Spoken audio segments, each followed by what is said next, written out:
How about now?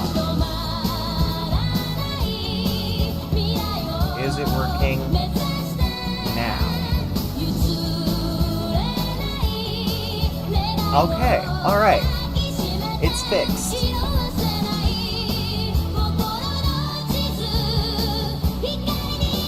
That was really weird. I don't know why it was doing that. Okay.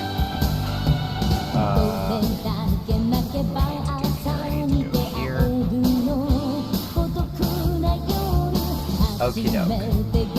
Alrighty.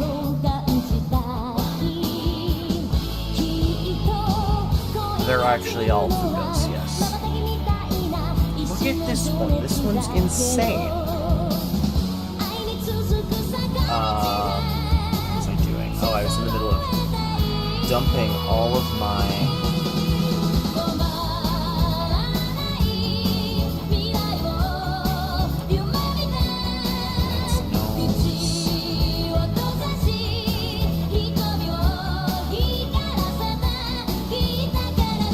that these threads are still live when I post them. This part was supposed to be happening before I got into the stream, but you know, when your whole stream breaks for some reason, it's, yeah, that's true, he does do that.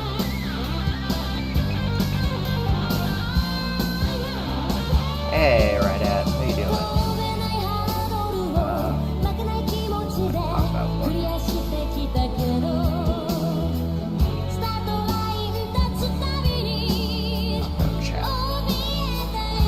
Work was weird. I was like, really slow. I don't know. Okay, now if I put this here and this here, that's good. This is the setup. Okay. Alright. There's that. One more. To this tab. Aha. Okay, so we have a couple of really fucking weird, like they're potentially LARPers, right? Like, the people in these threads, we're gonna be looking at some 4chan shit, and the people in these 4chan threads are probably LARPing, right? They're probably LARPing, but they might not be. And the fact that they might not be is really concerning. Okay, we're just gonna leave them on very quiet. And then I'm gonna open up Discord. Which needs to fucking boot, because I just restarted my computer. And also, it's going to be my secret Discord that's only got me in it, that I just use for sending myself links. Did I accidentally put... Okay, no. Cum shots. More cum shots. That's good. That's a good, Okay.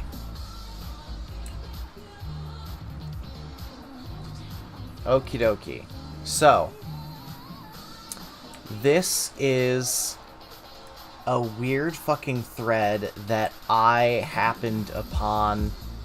I didn't happen upon the thread itself, but I did happen upon a thread talking about this thread and then the archive link. So this is, what would you do if you were transported to another world? Which is just, like, it's just some dumb isekai bullshit, right? And this is the image they used. Which is, you know, ancient Rome, Greece, who cares? Alright. So here's how we'll do this. I'm just gonna start reading these threads aloud to you guys. Hypothetically, if, say, a banished prince from another world with a vague similarity to an advanced version of your Bronze Age with contractual magic could transport you back to that world, what would you do? What would you do if you could start over with a new body and no commitments? What would you be seeking out of such an experience? Would you be willing to leave behind your world here? Assuming you learned the local language, of course.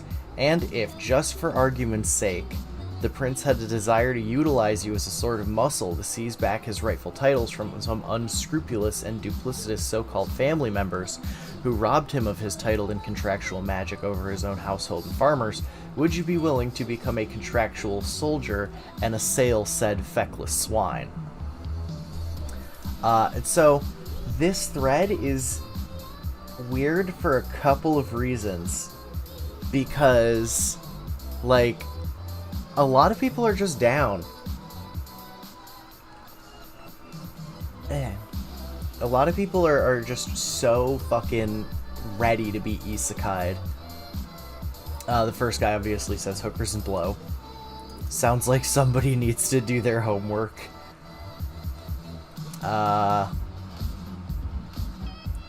Is this a real opportunity? Yes. Alright, is this a one-way trip or can I return?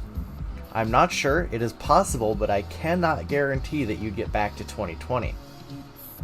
Worst case scenario, can you provide a clone of me for my family in my place? Clones are probably not possible since they lack a soul. Each human being is wholly unique. What would motivate a clone? Nothing, unless he would die. I'm going to be very disappointed if this is a school project. If I be your hired muscle and I die, then what? I stay dead or what? The dead go to the seat of Nidispoi, where the all-seeing muses retell your deeds before the gods, and depending on your life's work, you either become one of the Hakai or go to Makoi, which is like heaven except for farmers. This is true and many have been there and back. It's not a myth. The Hakai are cupbearers and men of great honor. Life is eternal and glorious. Like, so the lore for this is beginning to happen, and this is just like, dude, what the fuck is this? Is this a LARP thread or an actual opportunity, and you're advertising for people to send to into another dimension? Cool and all, but can you bring me back if I die?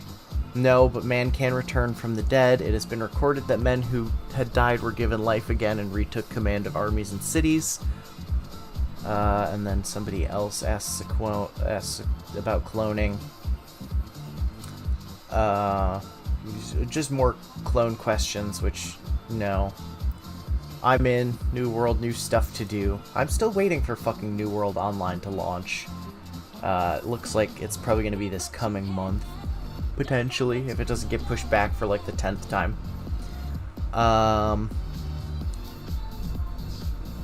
Would you accept strategic support in place of brawn? Yes. Most war for soldiers is merely standing around in any case, even in Kleinkrieg. Weapons stored must be recovered, platforms seized, water carried, wounds dressed, cars kept stationary, such things. Let's see. If things were a little different for me personally, I'd say let's go without a second thought. And when I got there, I would cry and cry and cry. I would cry until the pain of knowing I finally escaped this planet was out of me, and I would open back up that room that my inner child has locked himself in, and tell him that even though he's been trying over and over to reach people, this time there'll be a real chance that it'll be different. Okay, this guy's just fucking LARPing. I see you have been watching anime. Yes. If I could let go of the trauma of this life and felt truly free, I would be ecstatic for something like that. If it is his right and he was a just person, then I would help without a doubt. The approach would depend on the condition of the body I would reside in and its capabilities. Also, you talked about magic, so I'd need to learn about the world and what I can do first. As for what I want, I enjoy doing righteous work. While I appreciate commodities, I could do just fine without them. Having a purpose is important, and maybe I'll find someone to fall in love with along the way. I want to point out now that a lot of people in this thread are gonna be like, yeah, you know, I'll join you, but I need to be a lord, and I need an army, and I need this, and I need that, and also I'm a 5D military commander chess player. Like, the 4chan LARPing, like, if you are the kind of person who's like, oh yeah, I know how to lead armies and command men, we get it, you play Warhammer, you think you know things, it's great, thank you. But the amount of, like, this is kind of like the thing, right, on the internet. It's like everybody's an expert. And when everybody is an expert, like, it's just so annoying when somebody asks a question and every single person who responds is just like the most insane 5-dimensional protagonist of every anime ever. They're Goku and fucking Doctor Who and, you know, Superman all rolled into one. Oh yeah, there he is. You were seen. Oh, they saw me. They saw you. Yeah, we just finished eating dinner. We had sushi. It was really good.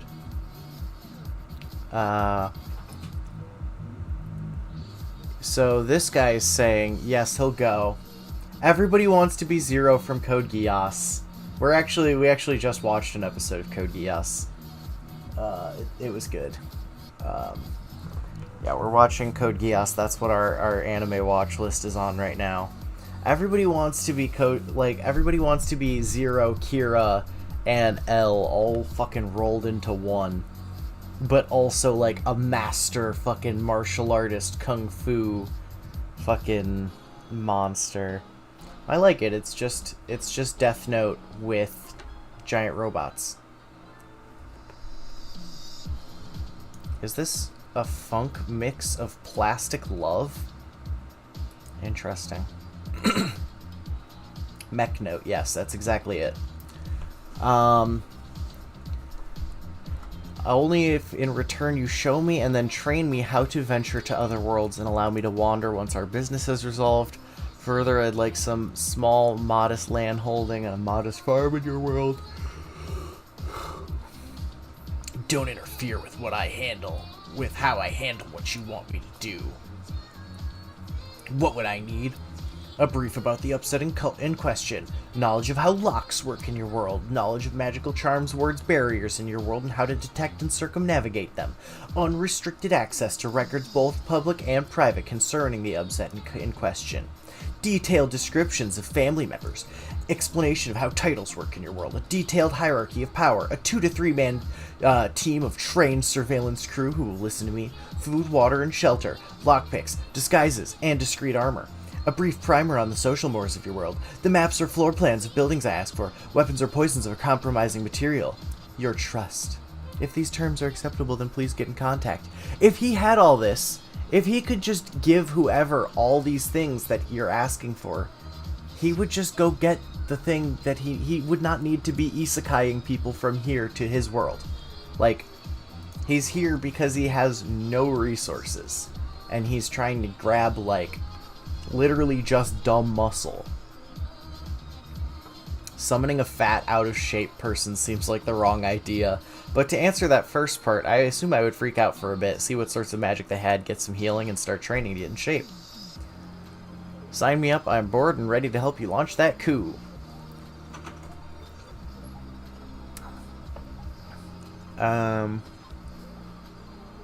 This is Feds. This is Feds.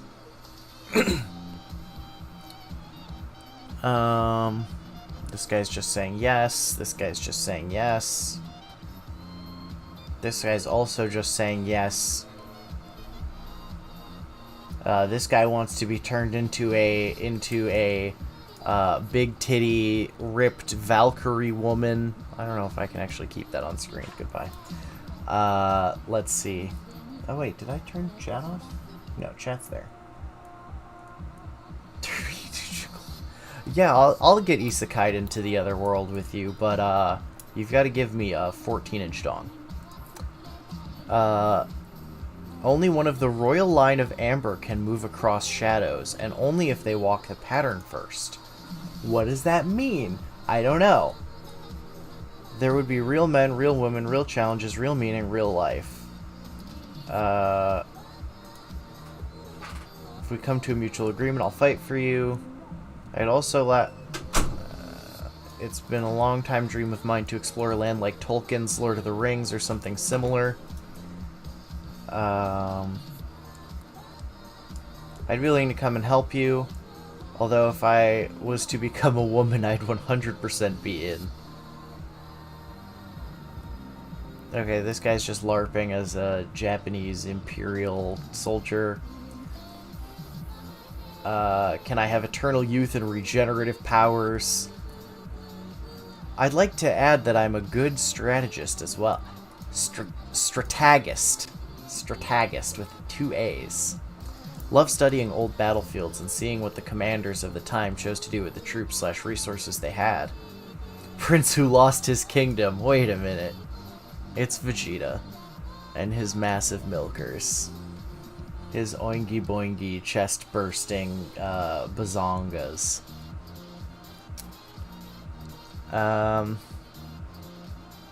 Bump. I don't get why you're asking us. Just leverage the superior technology of this world and use it to invade the other world. Get yourself a gun and armor your soldiers using modern metals from this world. Bronze Age tools won't be able to stand against modern metals, and a gun and a supply of ammo will prevent anyone from being able to kill you in single combat. I want paid for this advice, thanks. So do you want to tell us about your culture, languages, nations, anything else to convince us this is real? I'm 6'2". If just for argument's sake, can I bring a gun? Knowing my luck, I'd end up in the Titan's Bride universe. Okay. Pick related. Oh, I assume this is from a hentai. That art style looks like it was a hentai.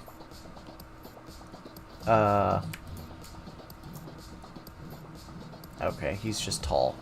He's 6'2". Oh god, this guy's just going on about fucking elf pussy. I'm not reading that.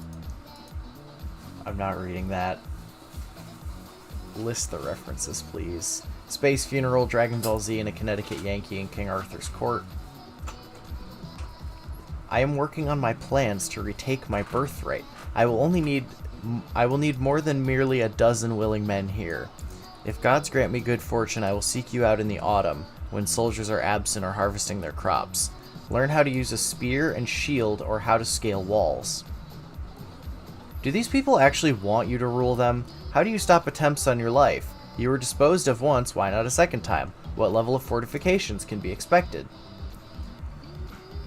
This is why I'm interested in what you do if you are granted free reign. I was not deposed by my serfs, but by my wretched uncle and brother. Only my mother remains loyal, though she wields no authority. I am a generous ruler by nature. I heard all the plights of my subjects. But there is no such thing as democratic principle here. The fortifications are substantial, but not an insurmountable problem. I have other ways of entering my own palace. All that matters is seizing my villa first, and then marching unseen into the city gates, and then seizing one doorway and holding it long enough to reverse the contract. Okay, because it's some sort of contract magic. He's going to teach them how to smelt steel and then take over the world. Again, a lot of people LARPing, pretending they have all of these really practical, like, Survivor Man skills and, like, ancient fucking, you know, important shit from like, the Middle Ages that they don't actually know how to do. Unless this guy happens to be a steel mill worker, and then in which case, he has to fucking find iron, mine iron, and just, like, the amount of, like, prerequisite technologies that people forget that they need before they can just do things is shocking. Anyway, this is OP again. I'm less enthused by sellswords with an interest in politics, but I will consider you seriously. I am faithful to friends and, as you can see, vengeful towards those who betray me. The short of the situation is my deceased grandfather willed his titles to be held in common by his sons. I am the firstborn son of his firstborn son. By all right, I am the sole rightful heir. But even the dignity of joint ownership of my own titles was usurped by my spiteful uncle and my lecherous brother. They conspired to have me expelled and disinherited. All I need to accomplish is to commune with my grandfather through an object which is in my uncle's possession. Once he is dead, my grandfather's magic will be forced to re-establish my lordship over his lands and titles. Regarding weaponry, all that and protection is stored in my villa. That is the main reason why I need an assembly of retainers. I need to seize my home and free my slaves and attendants from the spell which binds them to my uncle. I offer good land with fair soil by a river with access to the sea. The river is navigable for half a mile or kilometer by boat, and several of those measurements by raft. Cattle, sheep, and goats to be apportioned in equal share once my own have been recovered.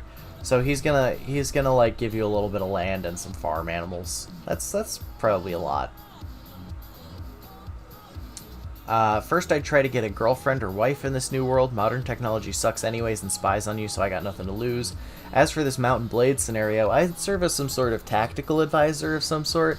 Everybody thinks they're going to be tactical advisor. Everybody thinks that, like, it's going to be the prince and his fucking 20 tactical advisors and, like, one guy who actually goes and, like, scales the wall and, like, does a thing, you know? Maybe help this prince form a rival state or something. Do you get to keep the knowledge from your previous life? I figured if that's the case, it would be rather useful in this new world. Right at, you don't get to just go run around and murder. And then this guy, in response to the guy saying he wants a wife and girlfriend, he says you're welcome to wine, women, lands, and herds. So contractual meaning, magically enforced command. Yes, magicians are the aristocracy and have always been because of things like binding magic, not fireballs or such drivel. So where will you find a wizard? I am a wizard. I am the rightful Lwa Ashu of Anibsis. On the off case that this LARP is real, what forms of magic exist in your world besides contractual? Will I get a say in how my body is in your world? Will it happen at random, or will it be a representation of what I have now?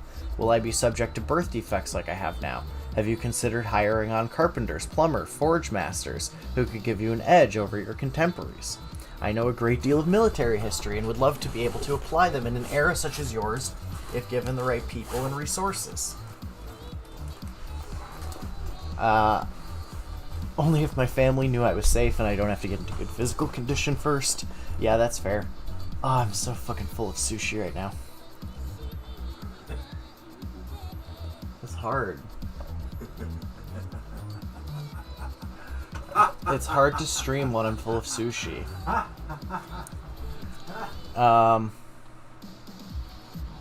Okay. Also, what forms of siege weapons exist? What are the common forms of transportation? Do your farmers know how to rotate their crops to ensure fertility and food production? On food production, do you or anyone know how to properly preserve food via salt, smoke, drying, or vase? What levels of irrigation and plumbing does the average man have available to them? Do you or one of your compatriots know proper medical procedure, how to disinfect wounds, place broken bones, etc.? Do you or your men know how to destroy fortifications via tunneling? Are you a man who will heed his compatriots, or are you simply one to work on his own intuition and expect others to follow? And then this is answered directly. Siegecraft is less effective against magic. Walls are protected. Only starvation or subterfuge is effective against most walls. Worry not over siegecraft. It is unnecessary in this case. Men generally travel by boat where I am from. The peasants, of course, know basic crop maintenance. There is a store of cereals and fruits in my grandfather's castle, which is mine by birthright, which could last 2 years. More if the commoners were expelled from the citadel. Much more, potentially up to 10 years, barring unforeseen pitfalls. Medical science is advanced among their classes. I too am no stranger to caring for wounds. It is said magic both rents and binds walls and men. This rhymes in Dremhio, which is his language, and also we're going to look at his language because it's really cool. Hell yeah, bro. I'll be your soldier. No questions asked. Just please take me with you. I know how to build guns.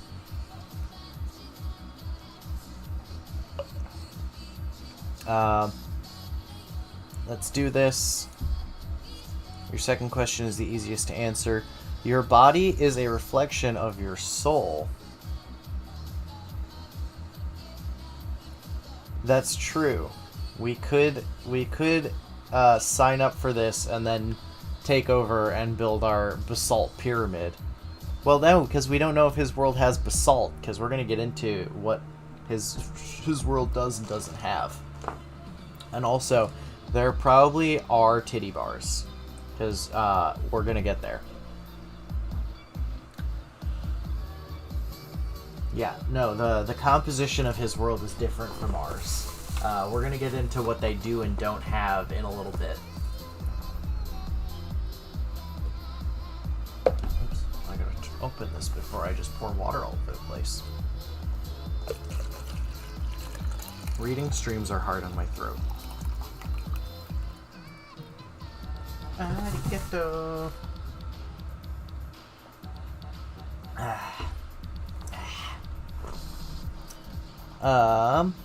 Your body is a reflection of your soul. Only the gods have power over that.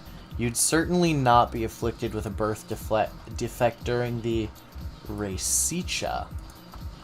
I too have studied your fascinating past, particularly the campaigns of Roman King Julius Caesar or the French King Napoleon Bonaparte, both reminiscent of the annals of the great king Washalu Turishnios.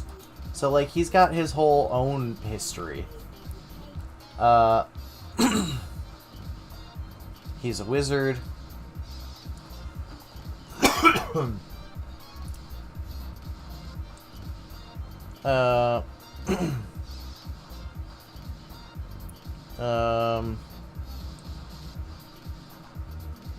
We're not renowned horse breeders. Anibsis is an island, although he owns 19 horses.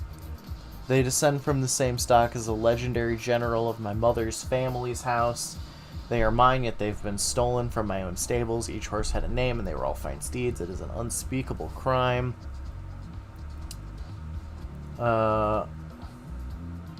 So our wizard problem is solved. I have a problem. My life is entangled. I can't disappear to a fantasy land without leaving a gap behind. Can you remedy that? I shall see. Is the wall itself protected, or is it keeps things from going over it as well? The wall, like most, is defended against force, but this is not a problem. Yeah, take me there. You can pay me by giving me the proper equipment and hookers. Everybody's just asking for hookers. That's all anybody wants out of this. How well built is your navy, if you have one? Anyways, will it be possible to bring others with me from my world? Would you hire a tutor to teach us the language, oral and in writing, that your nation speaks, as well as any noble language if the nobility has a royal tongue that they speak? OP replies, what interests you in our navy? Yes, I will see to it that you are accultured. You'll be called upon in times of war against foreigners, as shall your sons and their sons. This is part of contractual land ownership. However, a kingly war is unlikely given the political situation, and I have no interest in revolt.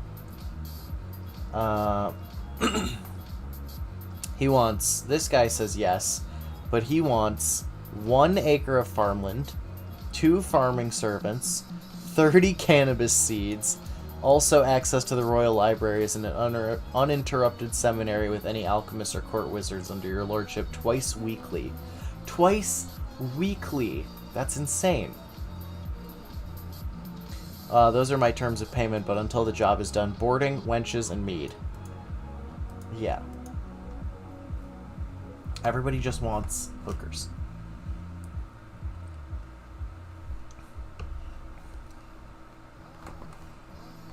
I can meet you on all demands. Okay, so this is to the cannabis seeds guy. I can meet you on all demands and exceed them. I will reward you 11-fold your demands. This song?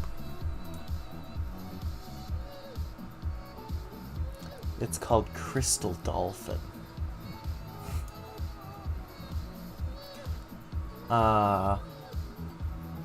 You may even take cattle, oxen, and sheep, but not the library. This is a personal matter.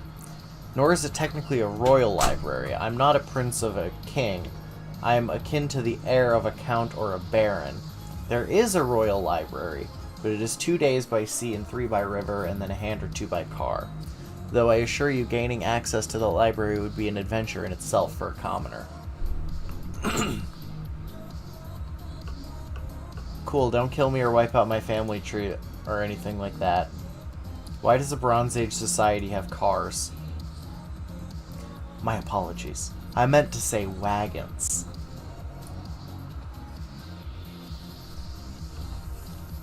Okay, so this is a range of things, but magic is a product of lineage as well as divine favor. It's difficult to relate in English without repeatedly using the word magic to describe multiple different words. Regardless of your distaste for sellswords with an interest in politics, I offer a scalpel rather than a hammer. And someone in the position of a secreted high-tier muscle for the local power could probably have some semblance of sensitivity in political matters, in order to operate without causing damage to both you or the order of things. If my prior mentioned terms and payment were acceptable, I'm ready to depart at any time. Yeah, no, like, these people are just fucking LARPing.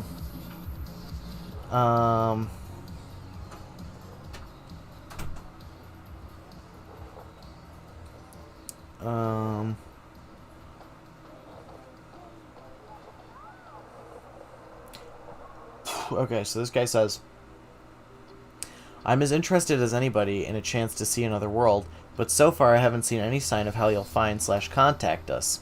Can you handle that with your powers, just from an anonymous post on 4chan? And he says, I have a method which doesn't rely on magic, so long as your browser is one of the major ones, Firefox, Microsoft, etc.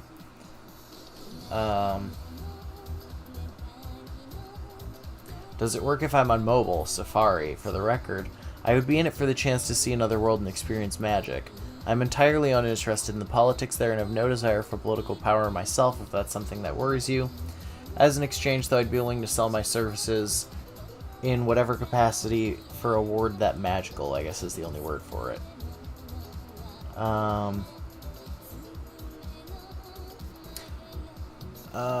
He's just... I have experience working with and leading small teams of people off the grid. I'm a lateral thinker and survivor. Another person of low cunning with many years of experience. I also have Western and Eastern fencing experience. So he's applying because... Yeah, it's just like... These are all fucking, like, 250... No, these are all, like, 400 fucking pound neckbeards that have, like, never left their parents' basement.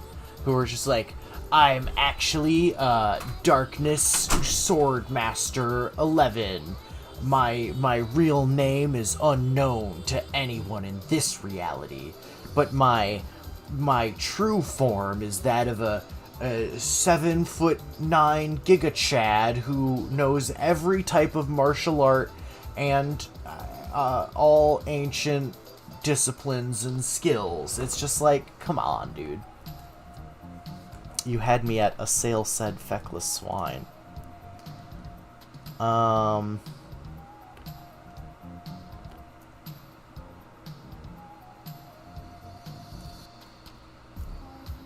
Yeah, like steps on a rusty nail or something and just dies of an infection. Yeah.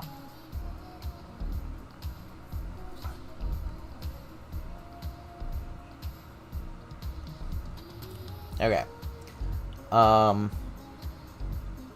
Why are you conscripting mostly sweaty, swollen basement dwellers?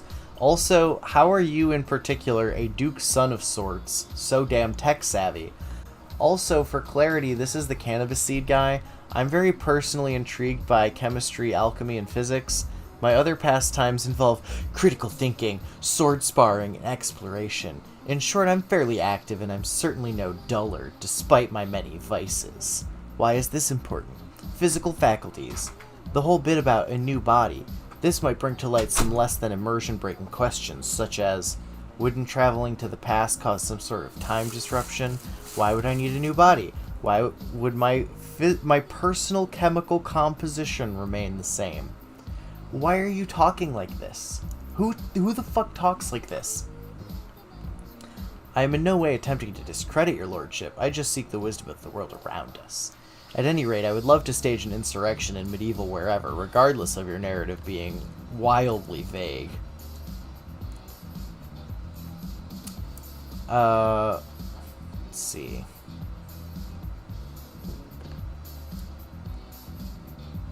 What interests you in our Navy? I simply want to get a grasp of your country's military and economical might. Interesting. This guy says okay, so this is talking about magic. I'd like to be hooked up to a magic field / power that is as close to my affinity as possible. Also, along with the land gold and such, I'd like a title of nobility as well. I'd still like to take some of my friends along for the ride as well if possible. Also, I don't use a major browser. You'll need a different way to contact me. And this is quoted by... I apologize for all these questions, but I do have more to add. Is there magic for altering or transforming the body, adding muscle mass, modifying muscle fibers? Oh, he wants to know about the military because he's fucking... He thinks he's gonna be leading the military. He's just asking... This guy is LARPing and saying that this has already happened and that the prince lied. I would fuck the anime.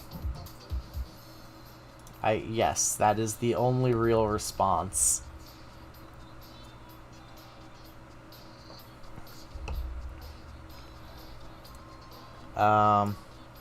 This guy says he wants adventure.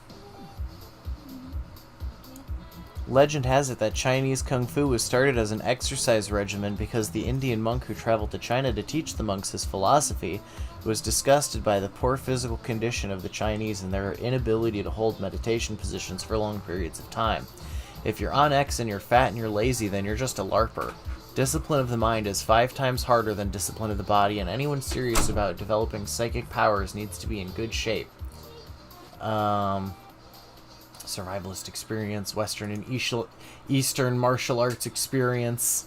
It's just like, I know every fighting style, and also I'm a survivalist, and also I've been cultivating my psychic powers for 10 fucking years, and I'm capable of fucking shooting mind lasers. And it's just like, stop LARPing. Okay. I fast frequently, and while not a great fighter, I'm very well versed in swordplay. My reflexes, when honed, can easily rival and outpace my opponent, most usually via mimicry. No, that's not... I have a certain affinity for strategy, geography, and politicking. Admittedly, I've not meditated in quite a while, and that has proven to be very much a detriment of my actual life. Lazy, but not unfit. I'd love to sit here and gloat about how I'm the utter shit, but I'm very genuinely afflicted. This is where the bodily chemistry part comes in. I'm nowhere near normal, and that is 100% drugs and trauma. I'm fit as a fiddle if that fiddle has 2 strings and imposter syndrome. Okay, so at least he's admitting, like, the reason he wants to know the specifics of the whole get a new body thing is so that he can know whether or not the cocktail of drugs that he's used to destroy his body in this world will continue to destroy his next body. Yeah. That's kind of like a lot of these posts, a lot of these replies are just cries for help. Everybody is so completely sick of their current lives. I'm a tough weirdo, wouldn't mind doing some proper paladin work. I've done martial arts too and have some experience with shield and short sword. We don't know much of our enemy, but I recommend swimming well if they use boats in this world. After that, Zulu shield wall plus spears and god tier cardio. Assuming there are no horses, there might still be tamed beast. If there's a tactical spec ops team available, they could climb the walls. Yeah. It's just like... Are we reading the same thread, guys? I really feel like they're ignoring posts that he's made that they don't like. Also, could you maybe provide us a geography, history, and culture of your world? I'm not physically strong nor a clever man, but what I can provide is a silver tongue. being a skilled liar, having great endurance, and being strong-willed. Lastly, if you aren't transporting us in a specific time and day, could you maybe tell me when you're about to beforehand so I can at least say to my family and friends goodbye? Hope you aren't LARPing, OP. You're LARPing. You are LARPing. You're all LARPing. Okay.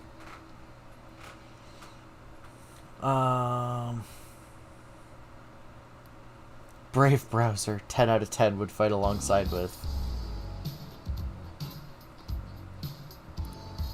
Yes, my life is overall empty and devoid of meaning.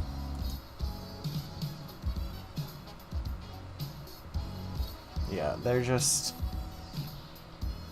I fucked around and did opium. Right now everything is a collective reincarnation perpetual mega trip where every time I drink beer it becomes a lucid LSD trip.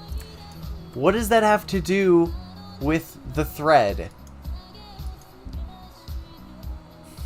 Every post is like, oh, you need henchmen? Well, I'm prepared to be your assassin master, ultra general strategist. It's like, no, he doesn't need that. He's literally asking for like 20 construction worker dudes who can hold a spear. Like, that's all he wants. Like, he's not trying to get... Yeah, I need like 40 dudes who are just dumb muscle. Well, I can't do it. I can't lift anything, but you can tell me all of your country's history, and then I'll be your political advisor. Like, no, he already has one of those. He never answers if there's elves and dwarves and shit.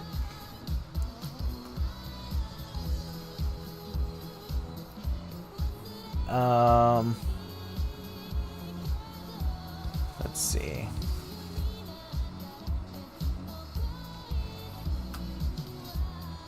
Why does the prince need you? Because he literally just does not have anyone right now. That's the whole crux of it. Does original sin transcend dimensions if they never had an Adam and Eve? How do I send my resume? Fuck this world, get me out of here.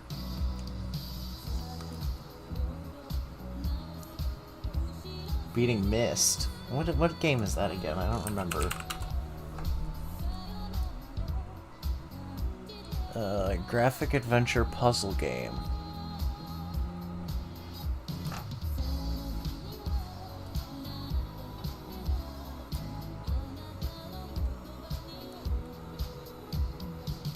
I don't think I ever played this. What if that's where this dude is gonna fucking isekai you? Alright. What all happens in Reisicha? Do I suddenly wake up in your world with a new body? Will I see the gods work on my new form? Will I have to start over from childhood, or will I be an adult when I get there?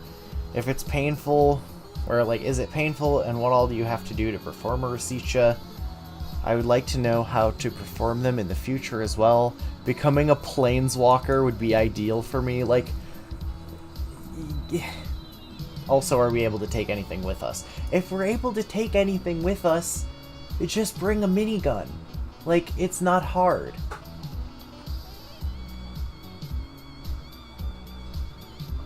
Right, like, if he could take stuff with him, he would have just come here, gotten some guns, and gone back, and he'd be fine. I'm so full. Yeah, I'd be down to play a puzzle game, but I've got so many streams lined up right now. I have so many streams lined up right now, guys. It's gonna be great. So magicians don't have to be charismatic at all. They can just magically coerce people. I bet there's a lot of wannabe breeders on Earth who just wish they could magically coerce others. Be careful for recruiting from this place, friendo. We have a very sexually objectifying culture right now that doesn't teach charm, love, and trust anymore. Okay. Cope. I would cope. I would cope. Who hurt you? Honestly, you could just reply to like almost every single fucking post here and just be like, who hurt you?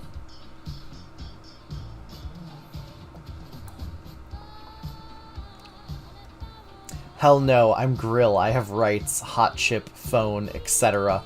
Yeah, exactly. No woman wants to be fucking reincarnated into the fucking Bronze Age. It'll take weeks to assemble everyone because you're so dispersed. Thankfully, flight is much more advanced here. There is flight in my world, but it is primarily used in battle or as amusement. I'm unsure of what you desire to know of our geography and culture. However, my interest has always been historical. I'll condense what I know. My house governed our island for 800 years, slightly longer in your years, which are about a week shorter. So, slightly longer in your years. Okay, so our years are 1 week shorter than their years. That's weird. In those ancient days, my ancestor was granted our title for his service in combating a rebellious prince who had reigned before us. War then rendered the lands ungovernable. No one was king for 300 years. In that time, my house was very great, and we played the leading role in creating a federation of Loi et Ashoy. You'd call it dukes or lords, and the governors of sovereign cities.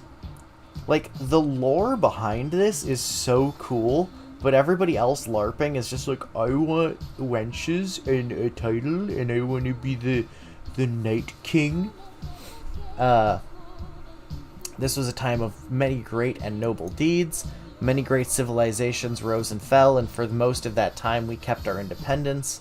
More recently, in the governance of my great-grandfather's great-grand-uncle and his brothers, Anibsis submitted to the kings of the Hyanith during a time of strife and conquest. He was a great war mage and lover of cats, great and small. He imported so many to Onibsis that the island earned its nickname. He also commanded ships, and in the war with Glashka, sustained an entire fleet underneath the sea to strike into the harbor of the enemy. His skill was unsurpassed. Sadly, his line was disinherited after his death, and a nephew inherited after his brothers died. He revolted against the king during the Second War against Glashka. This nation was akin to ancient Rome in that it was a city upon famous hills with many aqueducts. However, it was a theocracy. During the war, our lands were subdued by the king, and several coastal towns were scorched by their navy. It was an ill-advised revolt. Glashka was likewise destroyed. The progenitor of the current line inherited the family titles and remained loyal to the king, as did his two sons who jointly ruled upon his death. My great-grandfather was a lover of gardens, and he beautified the cities and travelways with botanical gardens and aqueducts. He had many handsome daughters and one son. My grandfather reigned for 41 years. He was unparalleled infantry commander, ironically, and served at the king's left-hand command. He could fly most skillfully. He was also a great historian. His firstborn son, my father, served with him in the most recent Great War, which was called the War for Asia Diadoya,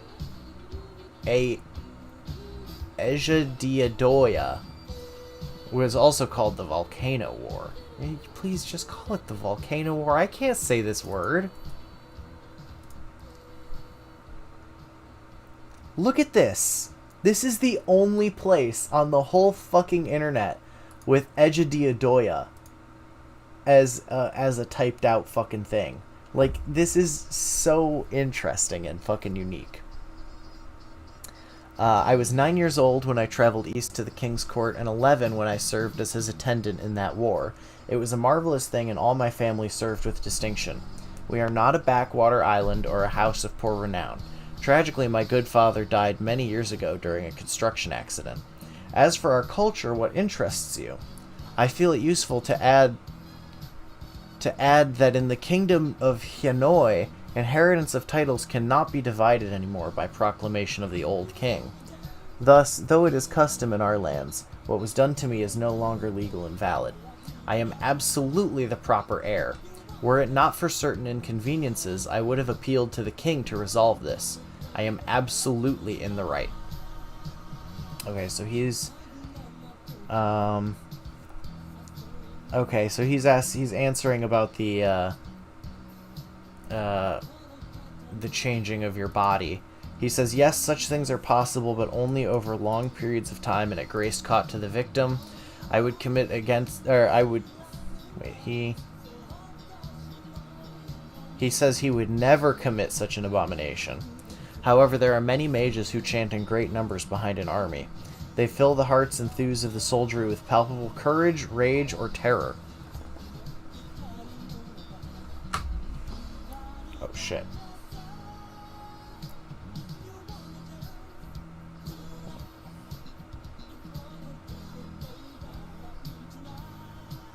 Okay, one sec. I gotta send a work text.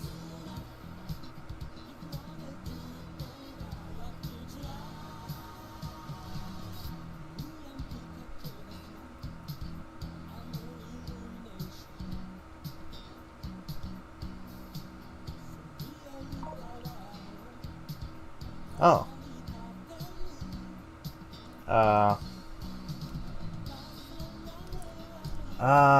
See, they want to come over.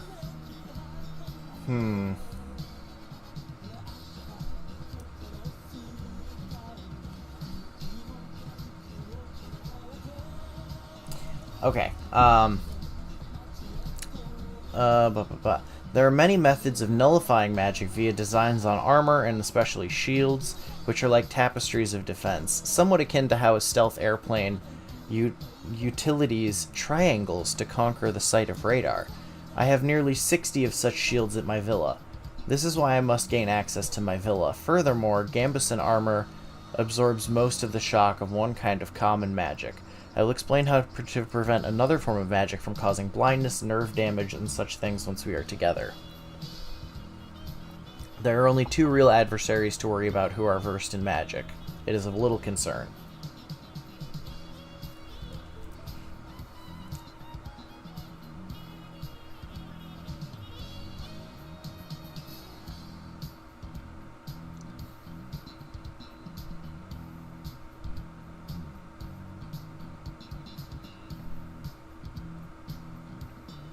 Okay. So yeah, there's no real magic. Well, there's real magic, but it's not like it's not that bad, you know?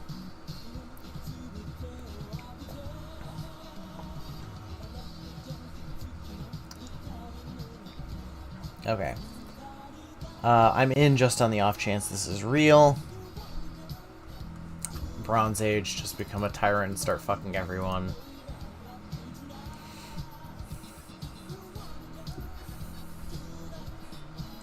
Okay. Okay, great.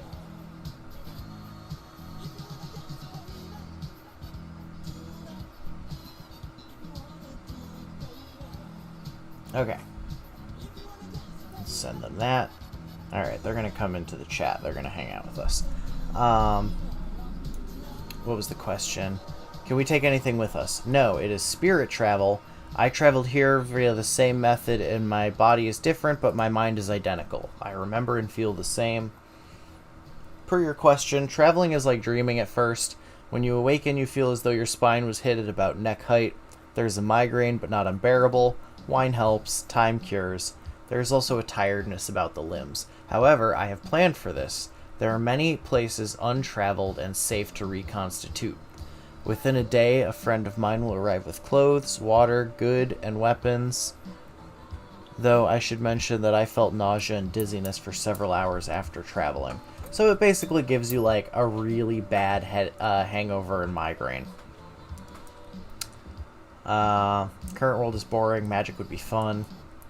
Is there a specific location for that spirit travel, or can we simply pop in anywhere? This question was, are we going to be stronger than the average person? Physically, man is man. I have not noticed physical limitations here that differ from home. We do have crossbows, but no one from my home used them. A bow is more useful. Spears are the primary arms of a footman. I mean, that's standard, you know? Everybody knows how to use a fucking spear. You just pointy end towards enemy. The only men-at-arms in the city will be the personal guardsmen of my uncle, as well as those of the temples and an unrelated band, assuming they haven't left already. By autumn, I predict only 15 to 40 men in the entire city. The rest will be at sea or in the fields, and half of those in the city will be loyal to the priestesses, not to my uncle. So, essentially, this is why he just wants like 40 people. He's not looking for, fucking turbo kung fu thunder Chad. He's just looking for dude who can hold spear. How did you travel here in the first place, and why specifically here? Also, how long have you been here, and how did you learn our language? What is in the ritual like, and does one need to be present with you? God, some of these people don't know how to fucking type. Since you've studied our world, you'll have millennia of military tactics to bring back to your world. Powder is not hard to make. Are there any races in your world that are different from here? What do people look like ethnically? I'm guessing we'll be fighting just humans, no war beasts or other species. Do not mistake us for barbarians. We have records which go back thousands of years. Millennia of wars. I am aware of gunpowder. I have done experiments with it here. But on the Ishko, it is indescribably dangerous.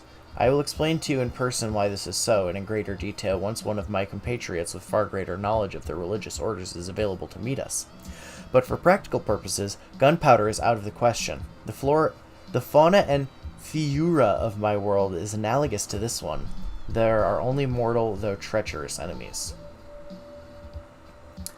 I am uncertain what evidence I can provide until September. I am in the cottage of a loyal friend in the United States of America.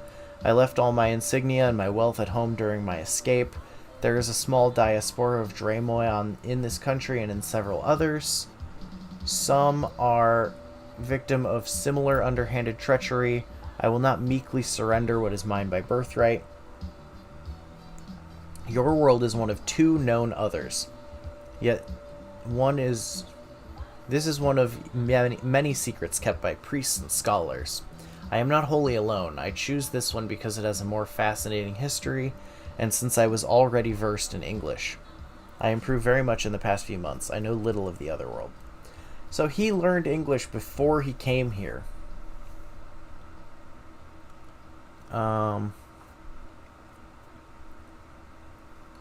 Why not contact the other Dramoy? Also, what other worlds do you know of? They're few in number, and most are sons and daughters of exiled men, too attached to this world and its allure. But I've been reaching out to everyone I'm aware of. Some will return with me.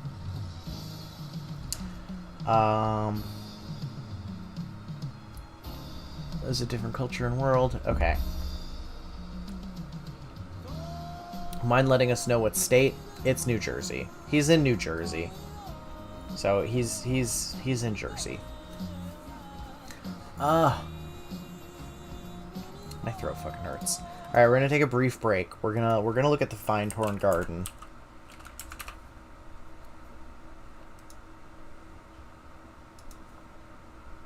What? Come on.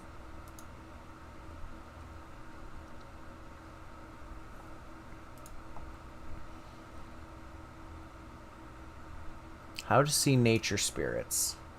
We're going to do a couple videos so I can rest my throat for a minute, and then we'll go back. Explain the mechanism, I asked. I'm certain it is not due to heightened sensitivity of physical sight only. It is a mixture of that, plus an added higher vision Conversations with brought about by Pam. the development of cosmic consciousness. That makes sense to me.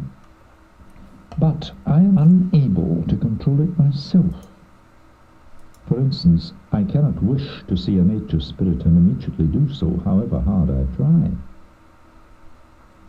It is done from our side. When it is right... Wait. We need to find, like, an overview.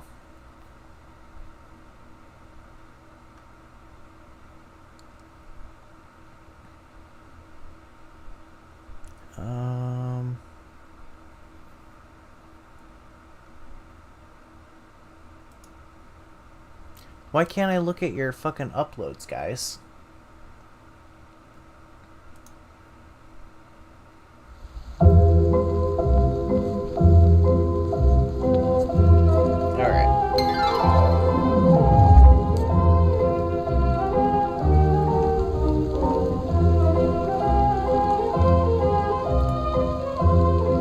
this is basically a magical garden.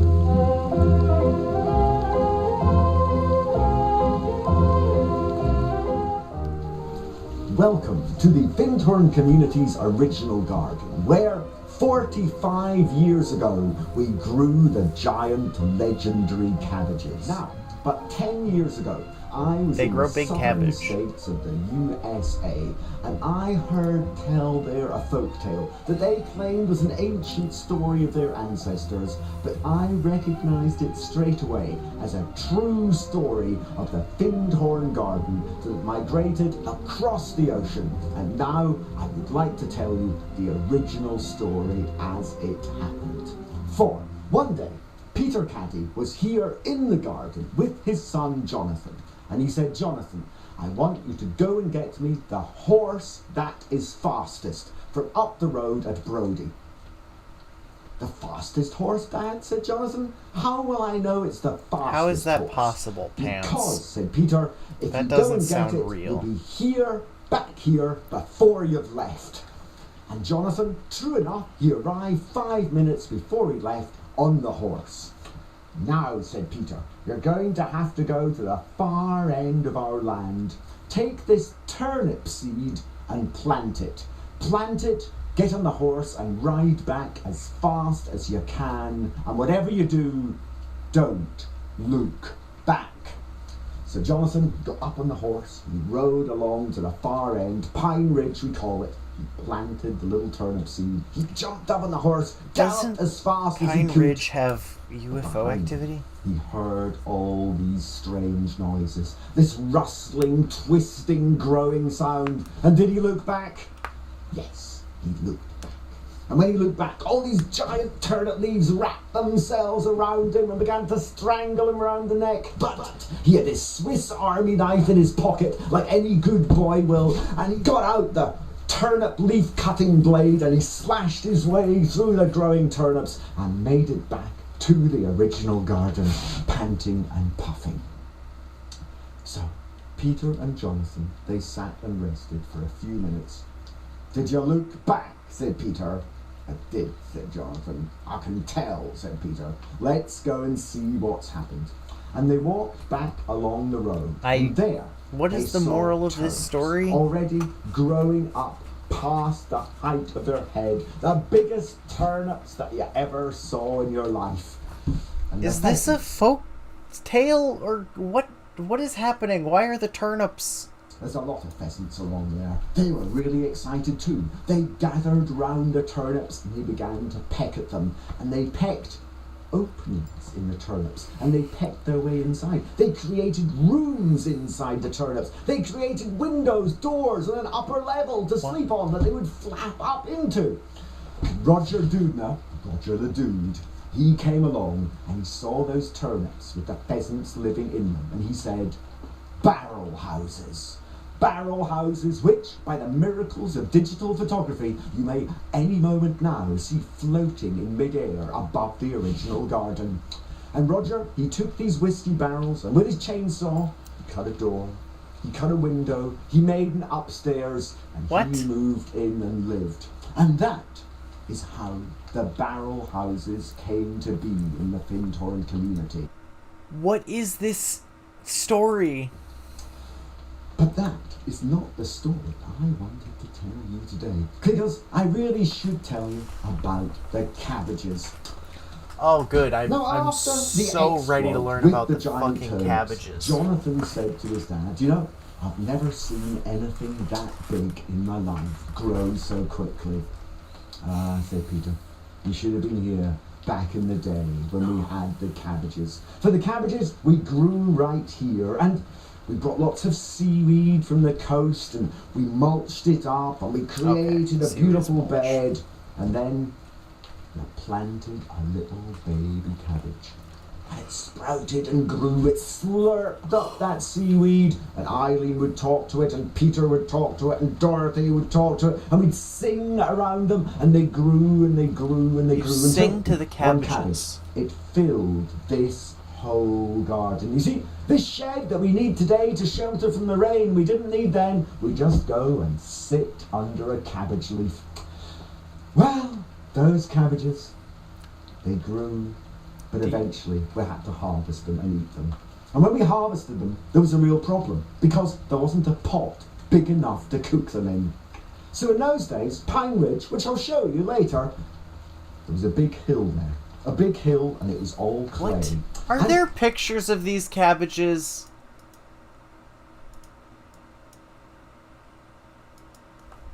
I don't believe that.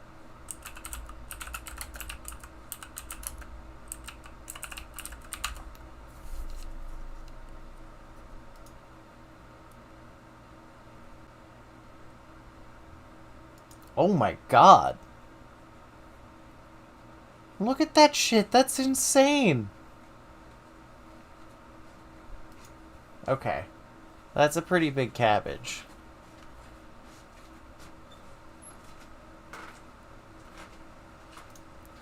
Okay, that's a pretty big cabbage, but I don't think you could hide under the cabbage leaves. Oh. Okay. Alright, I'm beginning to be convinced at the size of the cabbages. Alright, I'm putting this as plausible. Peter said, I said to the pottery, build me a pot as big as the cabbage. I need to cook it. And they took that hill, and out of it they made a giant, giant pot. But it was so big, and the cabbage was so big, we couldn't get the cabbage into it to cook it. So we had to turn the pot upside down. The whole community came up. We lifted the pot and put it on top of the cabbage, and then we built the fire on top of the pot to cook it. 3 days and 3 nights we stood there fueling the fire. The pot cooked as well, because it wasn't properly cooked in the kiln, and then the cabbage cooked. We sat down, took the pot off it, and had our harvest meal right here in the community, eating cabbage. And there's so many different ways you can cook cabbage. We had roast cabbage and pickled cabbage and toasted cabbage and cabbage with peanut. CNN, tell me about this. I never turn to CNN for any news, but I need someone who isn't telling me children's fables about cabbages and turnips to explain to me what the fuck is going on.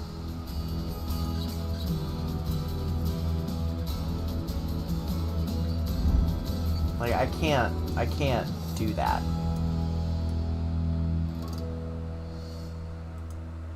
Like, don't get me wrong, I hate CNN, but they're not gonna sit here and tell me a fucking 8-minute story about how they had a cabbage so big that they had to build a pot upside down over it and then put the fire on top of the pot.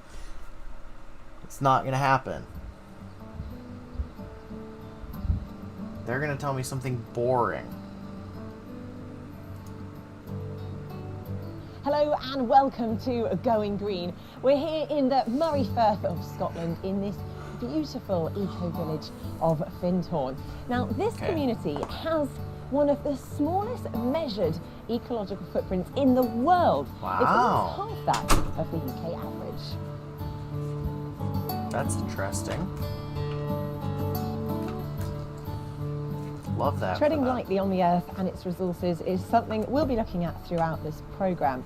We'll meet individuals from around the world who have made changes to their lifestyles to try and reduce their personal impact on the environment around Are they us. growing giant cabbages to Here reduce at their Findhorn, impact on everyone the is earth? very conscious about the way they do things, including one of the 500 residents, Jeff Daglish. Now, I'm going to be spending the day with him to find out That's how funny. things are done, starting off with transport.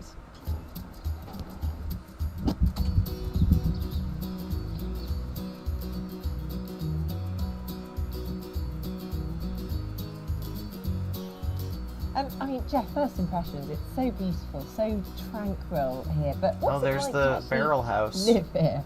It's actually quite stunning. I'm really enjoying it, and I love the sense of community. I Most fucking of us hate have the probably the come name from a very Yoff. busy other world, and we try to do things differently here.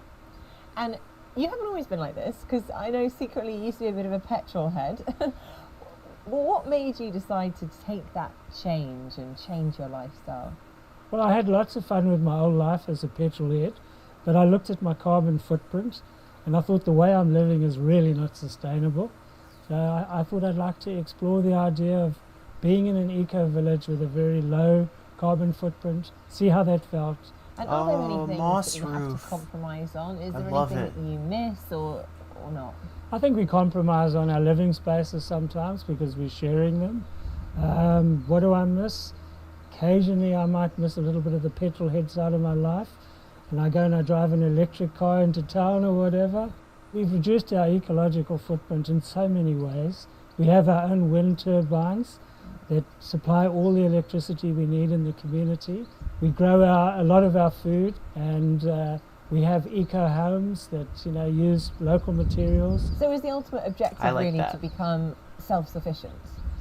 I don't know if it's possible to be totally self-sufficient in this part of the world, so far north in Scotland, but we're certainly trying to just reduce that footprint as much as we can. And then a big part of it also is just living in a way that is kind to each other as well as being kind to the earth. Well, speaking of recycling, It's just like some a of the hippie houses commune, on site but here practical. are actually made from reused whiskey barrels. Really impressive and a great example of how they're using local resources. Findhorn is actually in one of the Scottish whisky regions. Now, there is a lady in New York who has achieved a remarkable feat. If you think you're good at recycling, well, think again.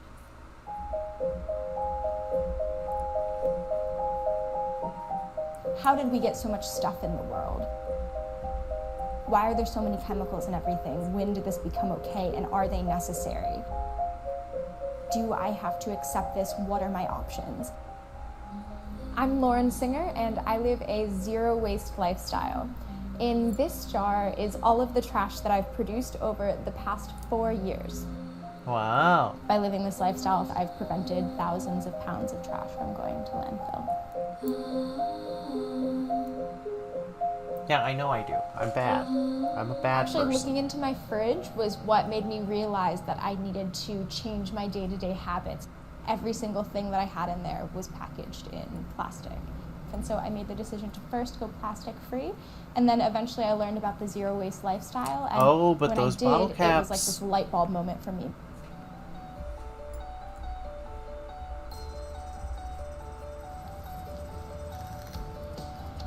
My fridge every Saturday is completely full with vegetables, but by next Saturday morning, it will be completely empty because I only buy the amount of food that I need, and I buy everything unpackaged from the farmer's market.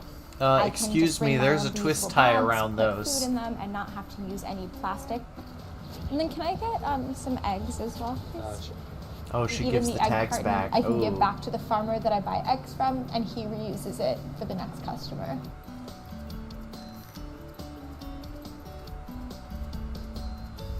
Scientists have estimated that if we keep consuming the way we do, we'll be doomed within 20 years. So it's so much more than just a packaging or trash problem. It's a general consumption and pollution problem. Reminds you of the movie Dodgeball. Why does it remind you of the movie I make Dodgeball? all of my products myself, all of my cleaning products and all of my beauty products.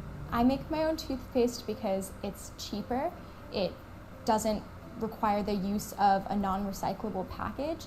The ingredients are a lot more sustainable, and it's a lot faster to make my own toothpaste than it is to go to the store and buy it.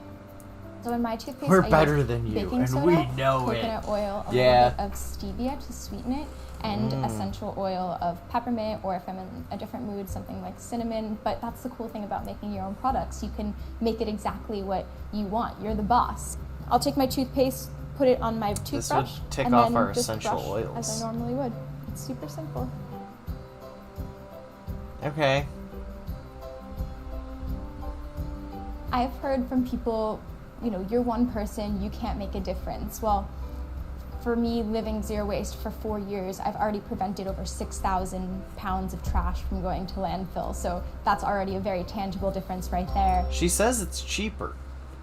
Well, that was Lauren Singer She in says New it's York. cheaper, And now to allegedly. another of the world's big cities, London.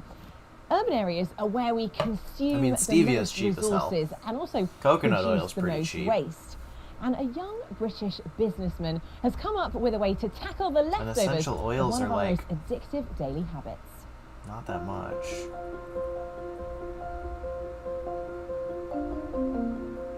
Coffee. There's something about That's what coffee. I do. It's an amazing drink. It's the second most traded commodity on the planet after oil. It's me.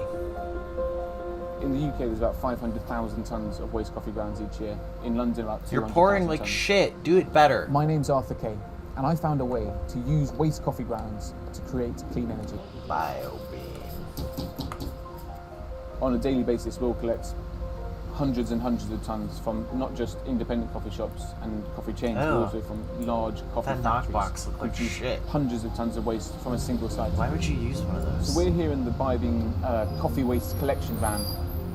We're going to go on a route around London and collect from hundreds and hundreds of different coffee shops, restaurants, offices, train stations, etc. How many cups do we get today? It's about 100 cups of coffee in there. Awesome. Thanks much indeed. Thanks, Have a good mate. one.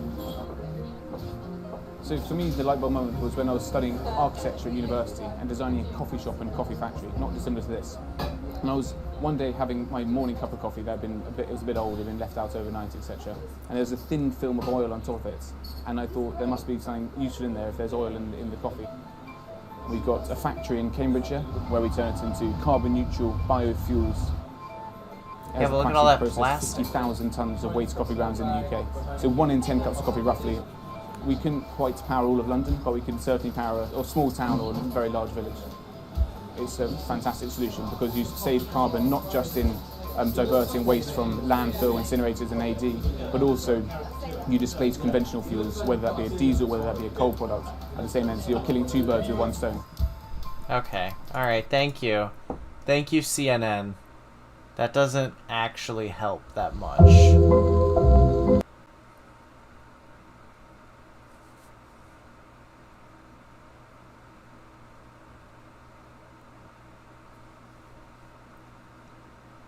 Okay, maybe it's this one that we need. This one's gonna tell us how they spirit grow their spirit vegetables.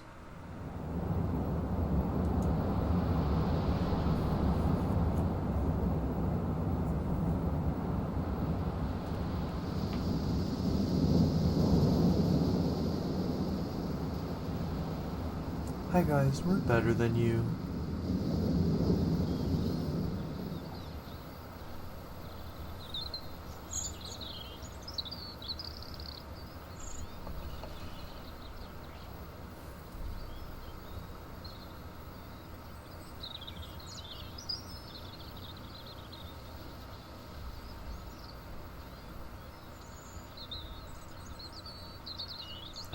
Okay, thank you. Can we get to the part where somebody says something? I didn't think there was a future because I thought we were going to move on anyways. And so we were just going to stay here for 6 months and then move. And then I would get this guidance that thousands upon thousands of people would come to this place. Guidance, okay. And I thought, this is ridiculous. I mean, who would want to come to a dump like this? And that we would expand and expand beyond recognition. Of course, it's exactly what has happened. But I wrote it all down, so it's all there in black and white. And it has come about. She's a psychic gardener. Well, to me, it's just miraculous. When you go around the world and you find this findhorn meaningful to all sorts of people. And it's incredible. How did it happen? 3 such ordinary people, and yet simply because we had a common dedication and commitment, all this has happened. And we realized that there was a plan and purpose, but it's still a miracle.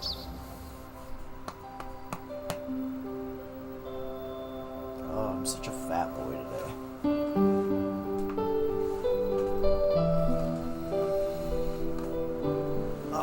I think a lot of people thought that findhorn was started with the garden, and it wasn't. It was started with the still small voice. And I think that's very important that people realize that is what how it started, was that voice within, not just the garden. The garden came second. Okay, tell us the words though.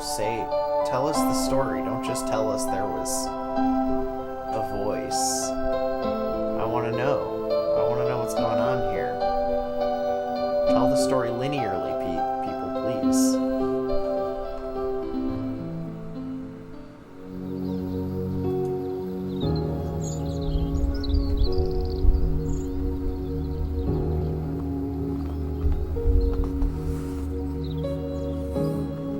How many musical interludes do we need? Okay, in 1962, Eileen, Peter, and their 3 children left the Cluny Hill Hotel, where they'd been working as managers for nearly 6 years. That Clunsey. Damn, those kids are young to be managing a hotel. Led by Eileen's inner voice. The family pulled a 30-foot caravan trailer to nearby Findhorn Bay Caravan Park. So like a trailer park, I guess. We didn't know that what we were there for at all. I thought we were going to be there for perhaps 6 months at the most. And then I had this feeling that we would go back to Cluny Hill, because I'd actually had guidance. Yes, you will return to Cluny Hill. And I thought, well, that'd be fine. I mean, I can put up with living in the caravan for 6 months, especially sort of at such close quarters. So this lady just does whatever the voices in her head tell her to do, I guess. Went back to Cluny Hill. Peter tried to get a job, couldn't get a job, so he was on Social Security. We had £8 a week to live on. Wow. And we just had to have a little bit of garden, so at least we had lettuces and radishes and, a few little bits of vegetables and so on. And that is where the garden started to grow. And that was when Dorothy came, one of her sharings, to say that she was in touch with what she called a deva. What is a deva? A deva is a sort of angel that overlights, we call it overlights the different vegetables. And she would get guidance for Peter from the devas on how to handle the different, because we had problems, and we had slugs, and we had snails, and the ground was pretty rotten anyway. And so she would get very clear guidance about that. I think it was a broccoli plant. So the devas are telling them how to grow the plants. We got broccoli from it, because it was so enormous. And then when Peter tried to pull it out, it was so heavy, he really couldn't pull it out. It was a terrific job. But it was when, I think the first thing Peter phoned or got some Scottish agricultural expert to ask questions about the garden, and he came and he was amazed. He'd never seen a garden like this on this soil. And so he took away samples of the soil to have it analyzed, because he said it would be deficient in this and that, and it wasn't. It was perfectly balanced. He was amazed, everyone was amazed, and then people came to see it. Oh, wow. That is nice, actually. There wasn't much room there, or much peace and quiet. So that was when I said to God, where do you expect me to have this peace and quiet? And I was told to go down to the public toilets and meditate there. And I thought, no, that's awful. I can't possibly do that. And it kept coming. So I thought, all right. So that's where I used to go and do my meditating. And I used to get the most wonderful sort of experiences and guidance and so on. Why is everything about this so weird? God is within. It doesn't matter whether you're in public toilets or in a beautiful wood or wherever it is. You carry that God within you. God is everywhere around. And so I mean, sure and all, but like, why did you have to go to the public bathroom? Fortunately, there were three toilets in those days, so that I used to take the end one, so I didn't sort of keep anybody out. She looks so fucking pleased with herself. A whole new world. Oh, look at this garden. Be not afraid. This center is becoming a beacon of light, which will draw souls. Be not afraid. Turn no one away. Judge no one, but see my hand in everything. Expand your thinking. You can do your part by holding the visions I give you. This place is my fortress. It will flower and flourish, because my blessings are poured upon it, because I am guiding and directing all that is done here. The young and old, all nations, all colors, all creeds, shall gather together in perfect peace and harmony in this place. See the work expanding beyond anything you've ever imagined, sweeping across the world like a mighty flame. Are those the cabbages? The 50-foot super turbo cabbages? X to doubt.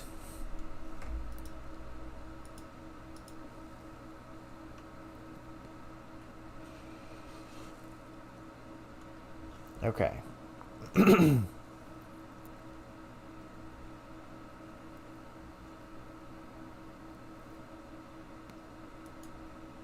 What is this? Northeast Scotland, almost at the end of the world, I met this wonderful woman. Eileen Caddy. I When want I her to first go more into, like, the devas. saw her, she was to me the embodiment of love. And at the same time, my mother, my grandmother, my universal mother.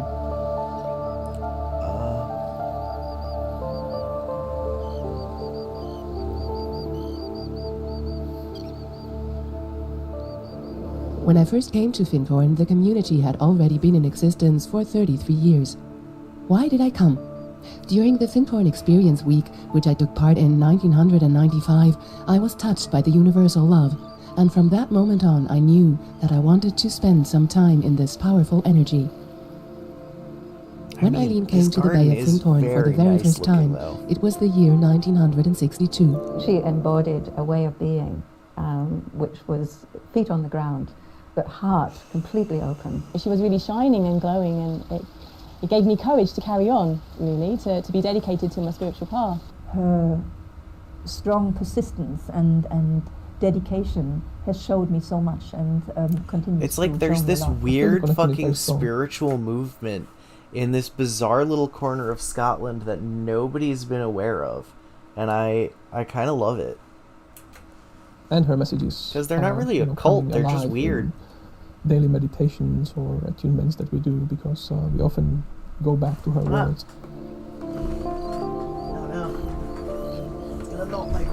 Eileen Caddy had finished her life's work. In 2004, she was awarded a member of the British Empire in recognition of her spiritual endeavors and services to mankind. Okay, we're good. This was 2 years before she died. Anything down.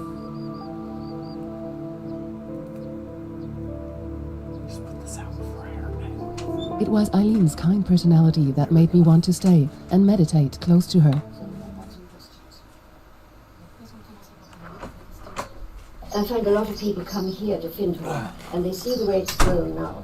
But it started with the one little caravan down there. There we go. And there were 3 adults and 3 boys.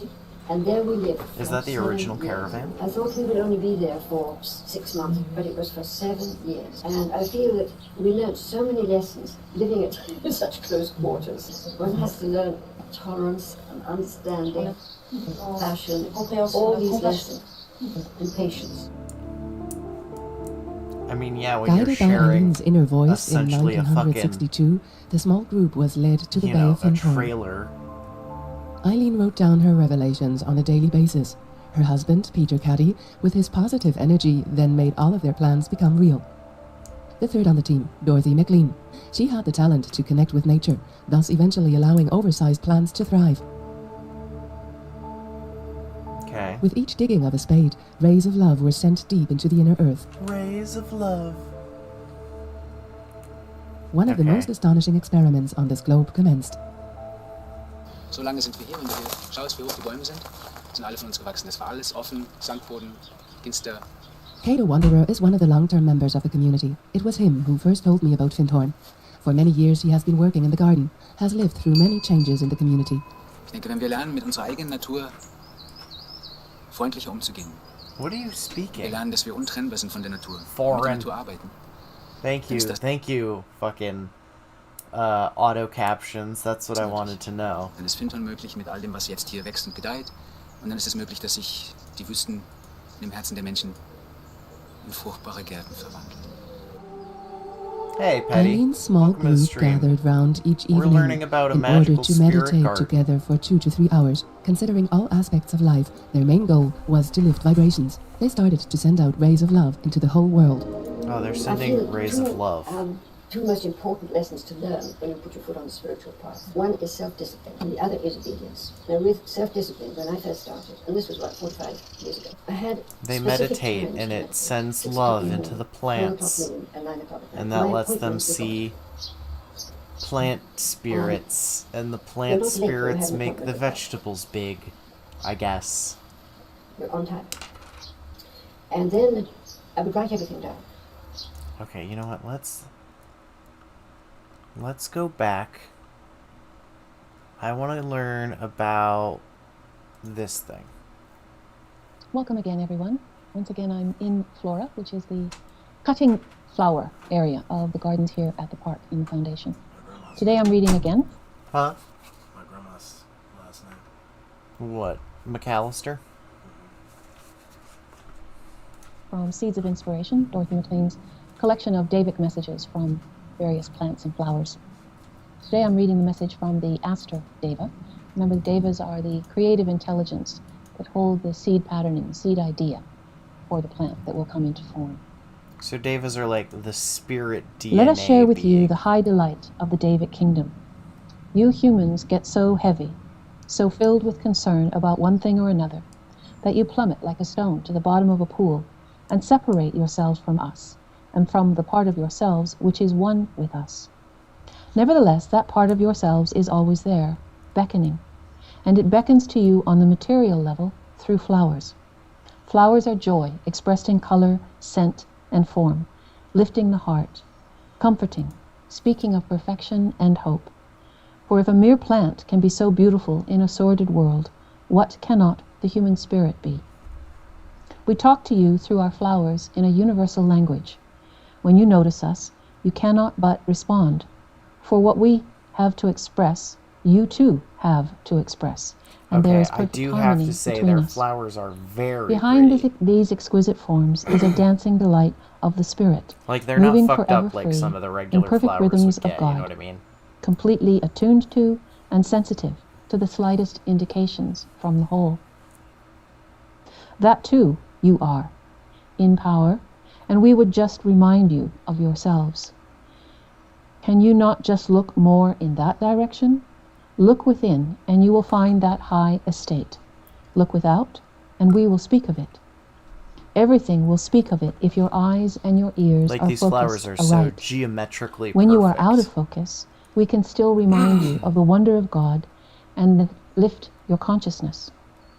Yes, we can lift your consciousness, but you can lift the consciousness of the planet. You really gotta just We raise can your send out our rays vibrations, of joy guys. like little lighthouses, but you can move and send your rays of joy to all the worlds Alright, Betty. within Thanks your for reach. dropping by. We remind you to do it, and to do it now. More food for thought about what we can do in these times.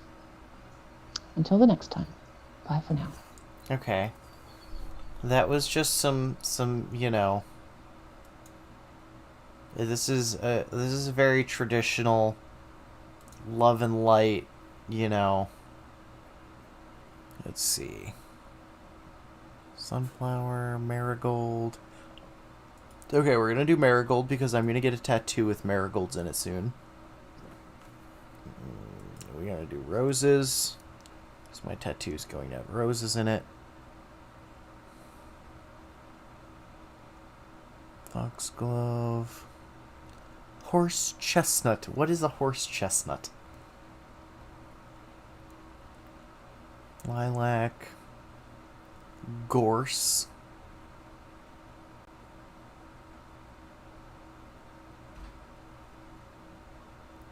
I would like to know about our relationship with the Devas.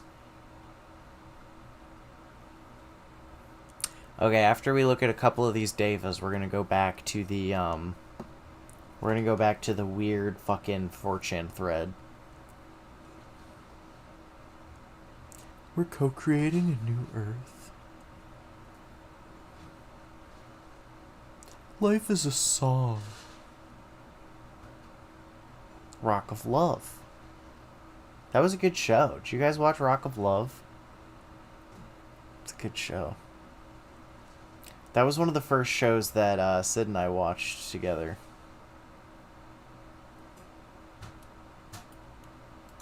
No. Voice Within. Okay. There we go. We're going to do marigolds first. Hello again, everyone. Welcome to the Tomato Tunnel over here at Cologne Gardens. You know what this reminds me of? This really reminds me of the Angelic Initiative. You guys know the Angelic Initiative? They're those girls that sit there and they channel and they go like this. That's true. That's true. They like they like hold one here and then they go like this above their head to like realign their channeling threads or whatever, and they claim that the world is ending like right now. Culern Gardens are part of the Findhorn Foundation, and it's where a lot of our food production happens. And this is one of the polytunnels that allows us to produce lots of tomatoes and cucumbers and various other crops that might normally not really be possible here in the northeast of Scotland. The message, the Deva message that I'm reading today, again comes from Dorothy McLean's Seeds of Inspiration. And a while back, I read a message from the cornflower Deva. Oh. And it talked about plants being able to grow together, and that sometimes plants complement each other. They provide each other with certain kinds of energy. So there's a lot of knowledge that's been gained over the years here at Findhorn and lots of other places about companion planting. And one of the most common companion plantings is tomatoes, marigolds, and basil. And this tunnel is full of those things. So this is the message from the Deva of marigolds. And remember, Deva is the creative intelligence, the responsive intelligence that holds the patterning for the plants that we see. And this Deva is the one that holds patterns for marigolds. When a person or a plant becomes a friend, you do not have to keep in touch formally. The contact is always there, as it is with us. There is always love in your consciousness, in connection with us, and all of us are very aware of this. Our worlds are aware of and respond to. If your garden is a perfect love and light space, why does this tomato plant look like shit? The love which humans express. All the other plants look great. All life responds to love. You yourselves do, although you may not do it consciously. Often, when you get a negative response from someone, that person is simply responding to your lack of love, not to anything you said or have done. Then, in turn, your response is negative, and love becomes still more scarce. Your contact with that person, the energy flow between you... This isn't telling me anything about the plants. Hello again, everyone. This morning we are once again in the gardens at Culern, in the midst of this really beautiful flower garden. And you'll probably see a number of different filmings coming from here because the place is full of flowers that are covered with messages from Dorothy in Dorothy McLean's Seeds of Inspiration. And today we're going to I'm gonna start a spirit garden one of these days. The Deva message from the garden rose. She had several different aspects of the rose Deva, but this one came from the Deva of roses that have been hybridized and created by we humans. Interesting. So if you cross two species of plant, does that create a new Deva? Beautiful, purely wise, and human-like. Yes, through the ages, we and humans have appreciated each other. Look at these roses, they're massive. You find the way the petals of a rose grow around Maybe there each are other, spirits making these plants look so good. Remember, we all are different, just as each of you is different. That's crazy. You liken me to a princess of our kingdom, as you cannot find words to express the impression of fine, graceful beauty. That is your classification, not ours. We do not classify. You realize how easily we could be worshipped. Do you not have rose days in the United States? Yet I also seem retiring. We are of the angelic realm, of a line of pure servers. Our beauty we express in apartness. Yes, apartness. Some flowers are best in a merry melody.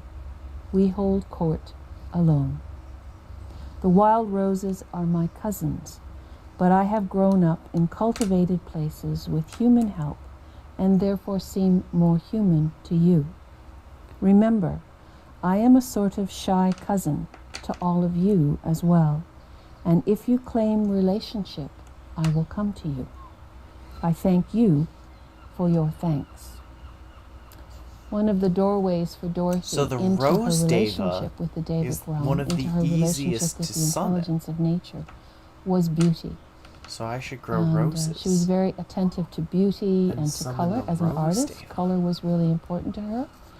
And once I have my own house that isn't a condo, I'm going to have a big backyard with like a cool garden that's just going to be full of big ass crystals. The roses that That's are the aesthetic. in various places here The at crystal Findhorn were rose of garden. infinite delight to her when she returned to Findhorn in her latter years.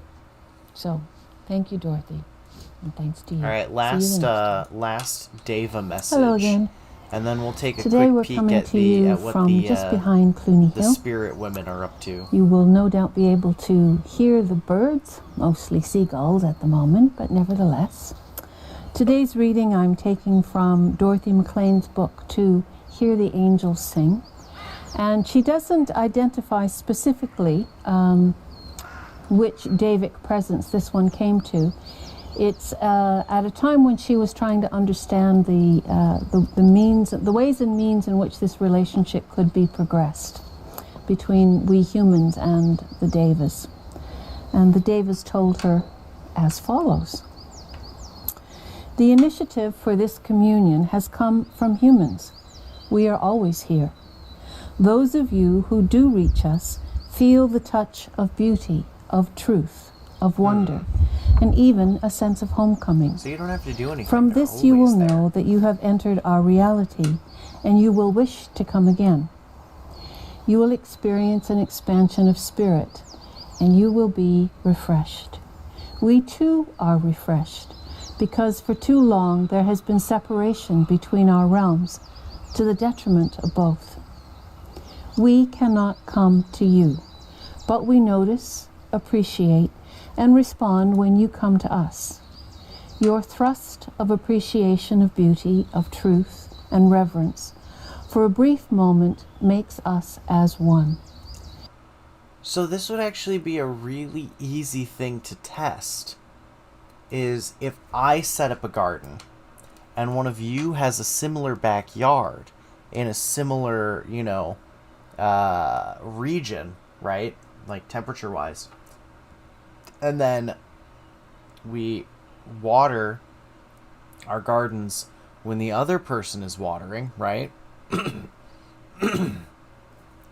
But one of you does not interact with the Devas, and I spiritually connect with the Devas, and then when my plants grow way better than yours, it'll prove that it's because the Devas are my best friends forever.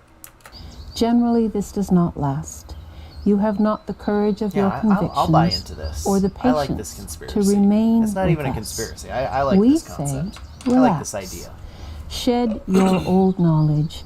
Be as children and simply come. It does not... I'm all about it. That's true. All right. What's tell us tell us us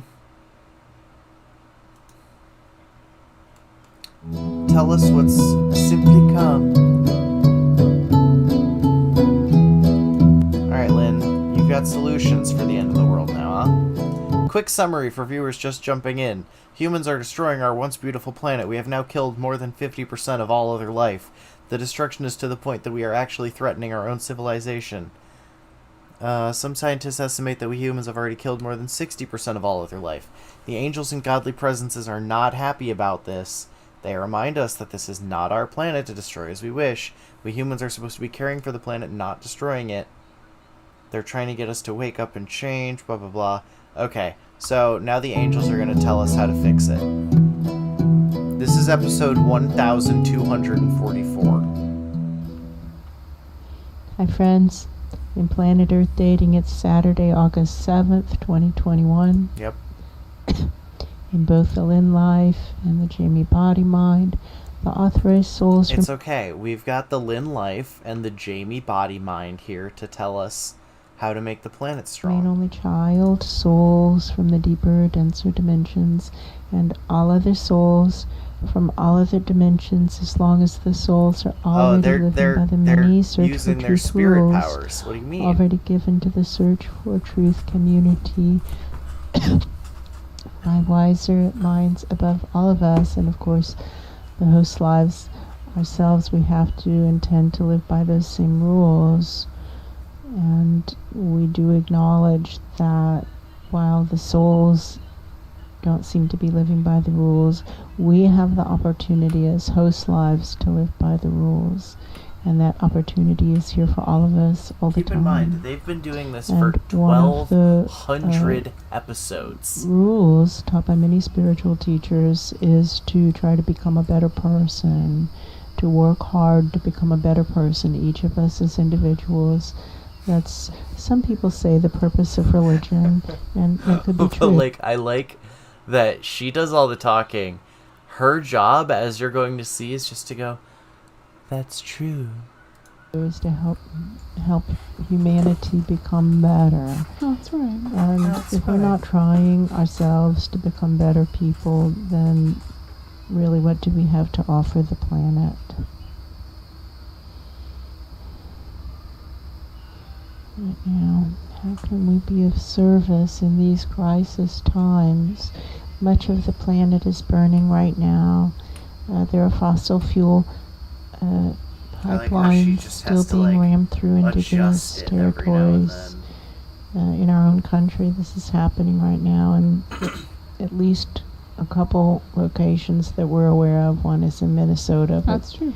There might be other locations that we're not aware of right now, along with all the many pipelines that already are run through indigenous territory without the consent of the people who are supposedly sovereign over their own land. That's right.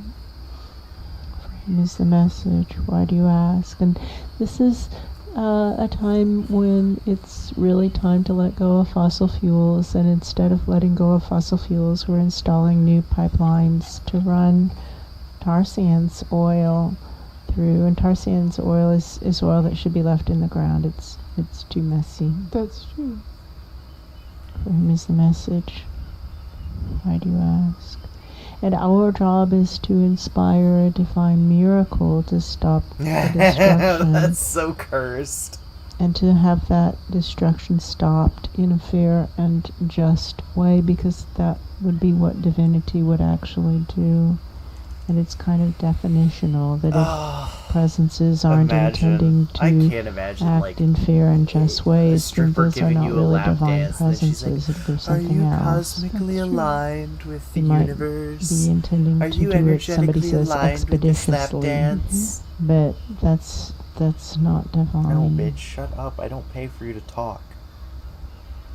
For whom is the message? Why do you ask? And how can we inspire a divine miracle? What can we do right now to inspire a divine miracle to stop this destruction of all life on earth at humanity's hands, using tools sent in by the spirit world, and to stop that destruction in a fair and just way? What can we do?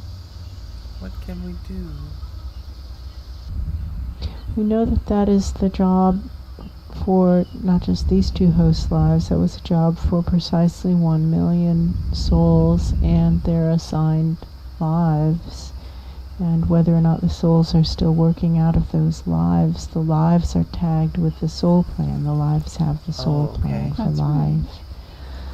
So there are 999,998 other lives who also have this assignment to inspire a divine miracle to stop the destruction. She's such a more advanced channeler than her daughter, so she can just kind of like every now and then she just has to realign her mental head field, whereas her daughter has to constantly be pulling the strings up. What does the rule book say to do when life in the depths is dangling away from spirit? We can feel that the rule book is not silent on this topic. That's true. And that's the situation. We have life in the depths that's just dangling away from spirit. There was some dreamer who was trying to find Absolutely not. the precious small things The that have daughter been used dropped to be into a very cool. large She insane used to, like, make asylum. That's what it was memes being referred to. and stuff. But It has actually, the there's like a feel 40-minute of video another of the daughter insane doing asylum horse seen reiki. long ago, maybe 20 years ago, in the dreaming. It's got that same feel. That's true. That's true. And in both of those dreams, the dreamers were afraid. That's right. Very, very scared. Very scared, and they felt like, I've Oh got yeah, no, to she get totally out of could, here. but This she is won't. not safe. I'm She's leaving too now. energetically pure.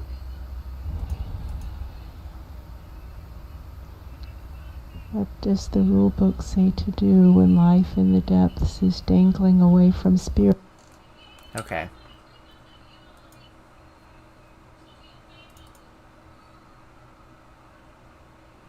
That's true.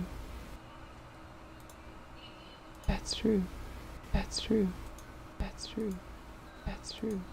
That's true. That's Okay. true. That's true. That's true. That's true. And now we have that as my backing track. That's true. That's true. That's true. That's true. Okay, so he's in New Jersey. That's true. That's true. Okay, no, that's actually annoying. That's true. That's true. Why not do compound bows?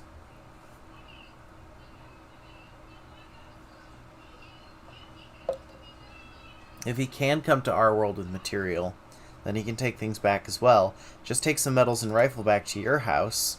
No, he says that he can't.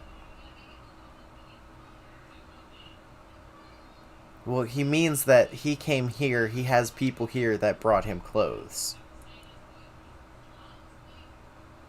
Find weed and chill with Ayla Mouse. Stealth is vital. In an alternate universe, I'd fuck myself.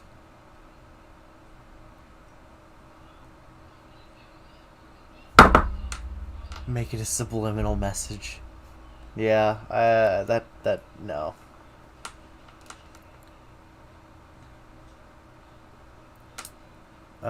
We are looking for... Yeah, I don't need conspiracies being made about me. Okay, let's see.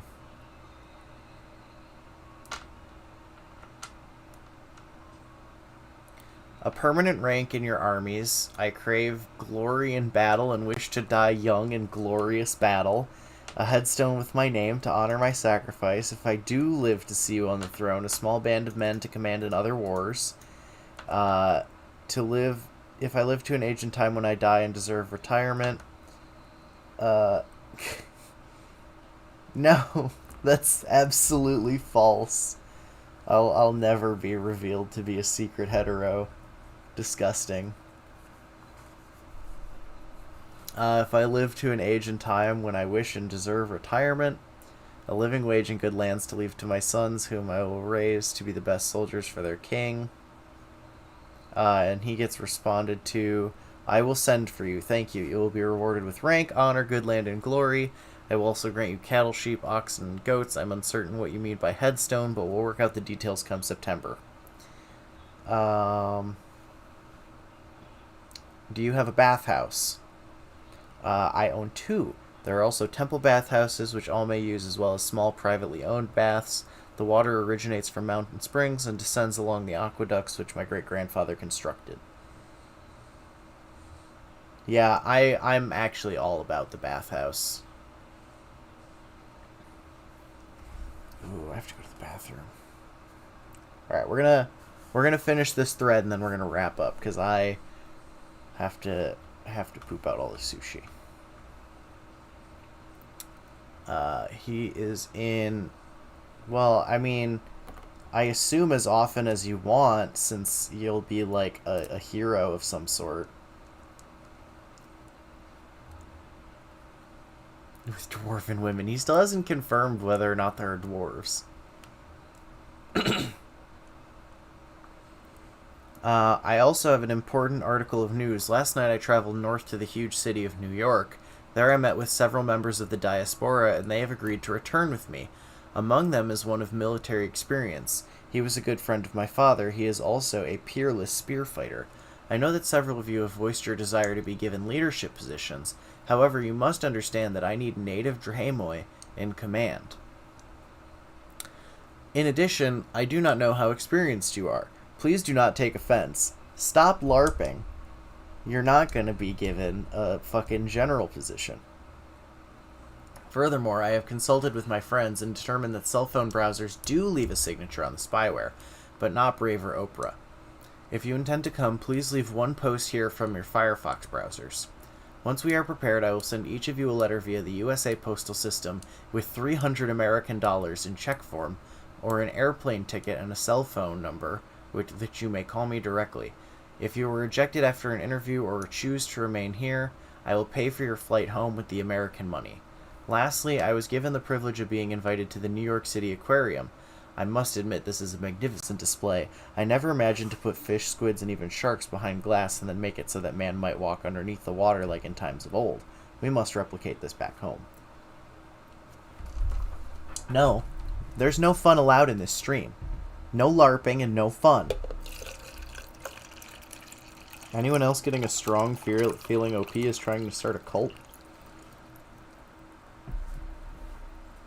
That'd be fun. May I have a 4'5" thick goblin waifu?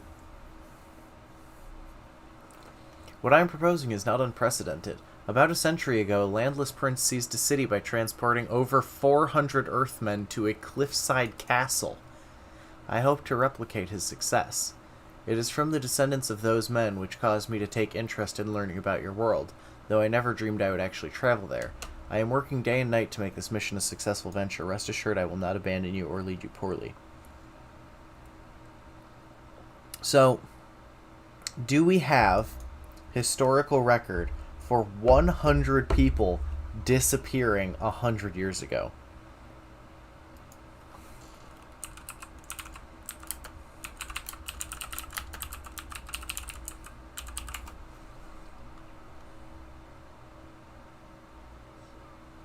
Oh shit, we do actually.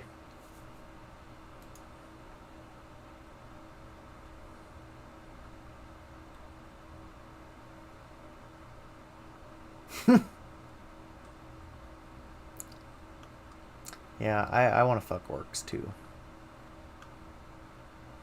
Okay, let's see. We don't really seem to have... Well, maybe we do.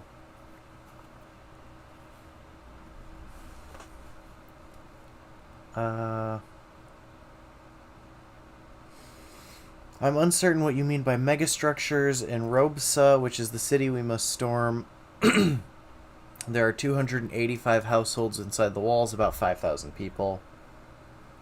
But there's not a lot of soldiers. The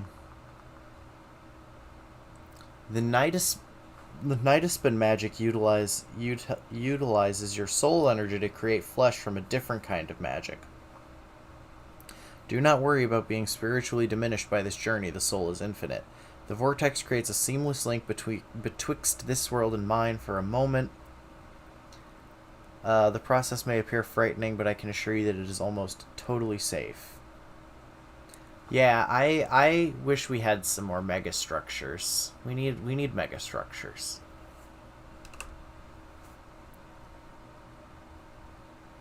I'm afraid that only spirit can travel worlds, not books. But I do recommend that you read while here. Information is more precious than gold. Great works of legend and history are as useful as great works on siegecraft. You may miss your people's stories if you do not memorize them and write them down later. You should preserve them if you can. 2, I would like to hear them after we have won. Then we will create new stories, and you will tell your sons and daughters. Okay. So, did he come out fucking naked when he traveled here? Yes. I understand that your people are more prudish towards nakedness. This is not how my people are. But rest assured that all who will join us will be given clothing within a day of our arrival. So yes, there will be titty bars because his people don't care about being naked. Spyware, huh? So you'd have to compromise 4chan to deliver a zero-day spyware that no AV software can recognize just to guess the address of a person via IP or what is saved on their browser. That would be impressive in itself, let alone getting a person's name right. That being said, I'm in pending setting terms. If you're able to contact me, it will blow my mind. I have experience with Western and Eastern swords, martial arts, social engineering, and have led teams as a general ne'er-do-well. I would be a good supply line worker. I don't need $300. He responds to this by saying, this internet site, like most, is monitored by the government of this nation using technology in partnership with several large internet browser companies which record what is typed on the computer. This is how it was explained to me. So basically, one of his dudes works for the government. Because it's 4chan, don't you know everyone who goes on 4chan is a fucking expert in every type of combat and also every ancient fucking technology ever? It's... What do you mean? Why are you skeptical? Everyone is a combat savant with a 500 IQ. Hell yeah, let's get isekai'd. I would invent that instant Legolas thing that German dude made in YouTube. Let me show you the instant Legolas thing.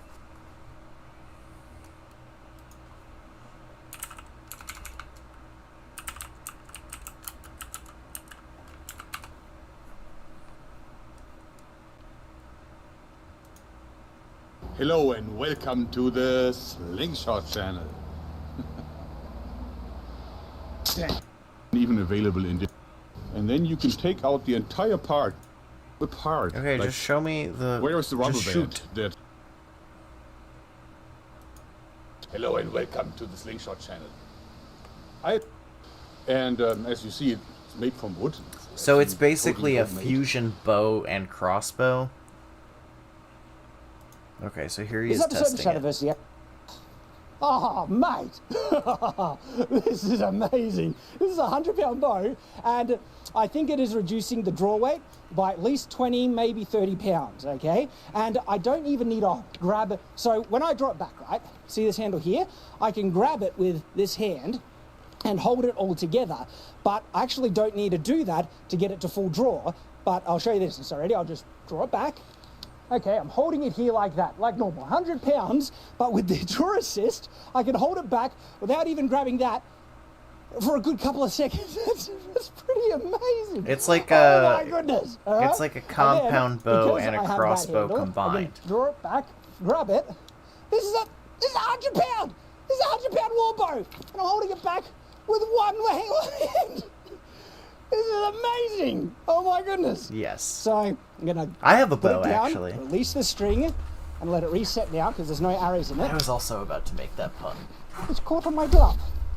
It is caught on my glove. Anyway, wow, this works incredibly well. This drawing assist, okay? Because seriously. Like, and you could do this with a forward bow attachment, so you didn't need rubber, so you could do it in the medieval period, okay?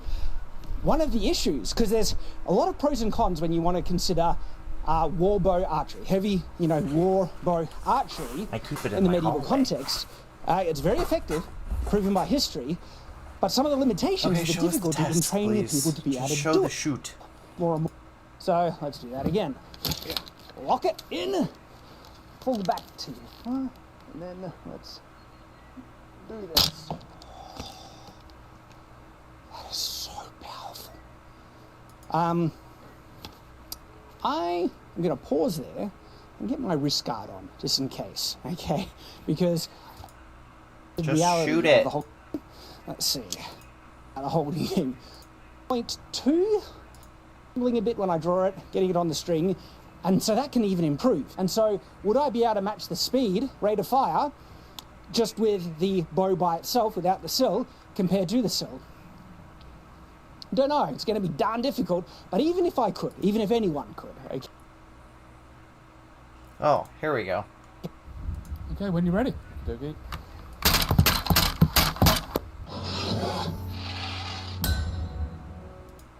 thing field strippable. So all of this front headstock component here, this all dismantles. It allows you to... You see this shit? Yeah, that's it. Yeah, quick. Very quick. You have to see what it's like with a bigger one. Yeah, let's feed a big bow in there. Yeah. So, what we'll do then is I'll introduce you to the one I've built. Okay. And we'll put my one in, which is about a 95, something like that. So it's a 95-pound draw. For Right, reference, Joe, mine is first a time with 20-pound draw. Todd's version of the instant No, I legless. think it's a 35. I don't know. I've not shot it with a bow this weight, so I don't know what's going to happen. Let's see how she goes then. Yeah. Okay. Let's see. All right. Good luck. Right.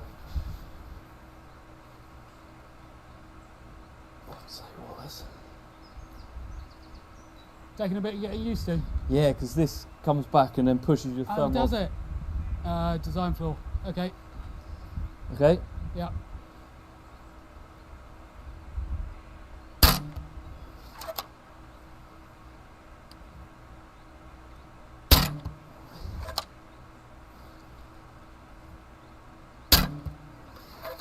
So that's him aiming.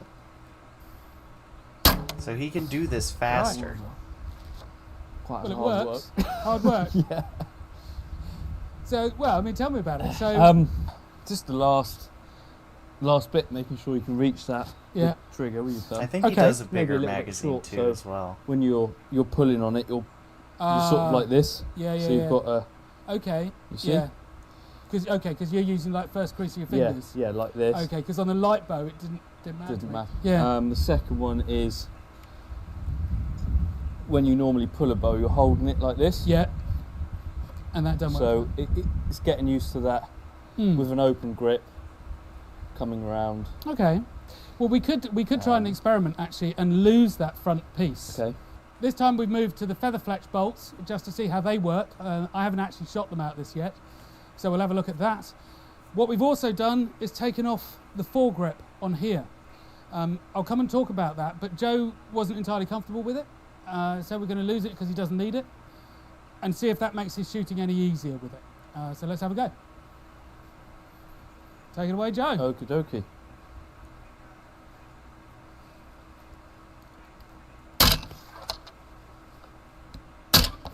There's fucking like, there's dust or smoke or something coming out of the front of that. Yeah, look at how much faster he was able Nice. to do that. Yeah, it's much better. Oh, that's interesting because I kind of liked it, but I liked it on a much lighter bow. Okay. And actually, you know what you're saying there is that you grip the bow. Need that positive grip on it. You to, can't do it yeah. with that handle. Yeah, Oh, that worked a lot interesting. better that time, definitely. So the instant legless medieval style with a 95-pound bow is possible. So we'll do that a few more times and then we'll see if we can up the bow weight if we're all comfortable with it. So last year, Joe and I made another film, longbow versus crossbow, and it was to do with the rate of shooting and accuracy. So it's another film, go check that one out. But in that one, Joe did a speed trial with 6 arrows, fast as he could. And what we're going to do now, we've only got 5 here, but we'll put side by side the first 5 shots that he did last year, and then we'll look at it with the 5 shots here. So Joe's going to run for speed on this one as well.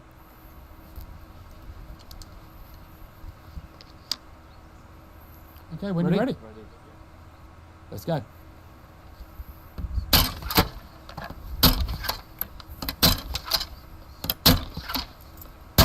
Damn. Okay. In case you're curious, 8 seconds, 5 seconds. Look at the fucking That's not crossbow bad. reload. And makes you work for it. Yeah, I mean, in terms of accuracy, just going to pan the camera. Does it make you work? What the you say? fuck is this Oh, crossbow interesting. reload? Okay, so if we look at accuracy there, so, you know, this is what, 3rd time Joe's ever shot this thing. And, yeah, I mean, what's that? 3 out of the 5 are going to be on somebody's chest at 10 yards. I'd say so. So, you know, not stunning, but yeah, Joe's laughing there. So yeah, sorry about that, Joe. That's okay. I did say not stunning shooting, but this is what, 3rd time you shot. Yeah, yeah, right? 3rd time, yeah. It was fairly hard work to do the 5 shots. Yeah. You're in a. Okay, so that's the thing that the guy in the 4chan thread just referenced. I love this thing. Where did I just see that? Landowning men are bound to provide service in times of war. We do have soldiers in employment, and they are bound to the service of lords like my grandfather. Urban lords, the Wayamoy, temples, commanders, unions, and free bands. The Romans would be a serious threat to the kingdom. By my educated guess, albeit a biased one, we would crush them in open battle. Our cavalry is superior, and our mages would annihilate them. All this said, rest assured that I will not be using you as pikemen. I desire speed and mobility. If it transpires that we face an organized army, I will alter my plans. I do not have confidence that those here will perform well under those circumstances. Please take this as no insult, because you're all fucking LARPers, duh.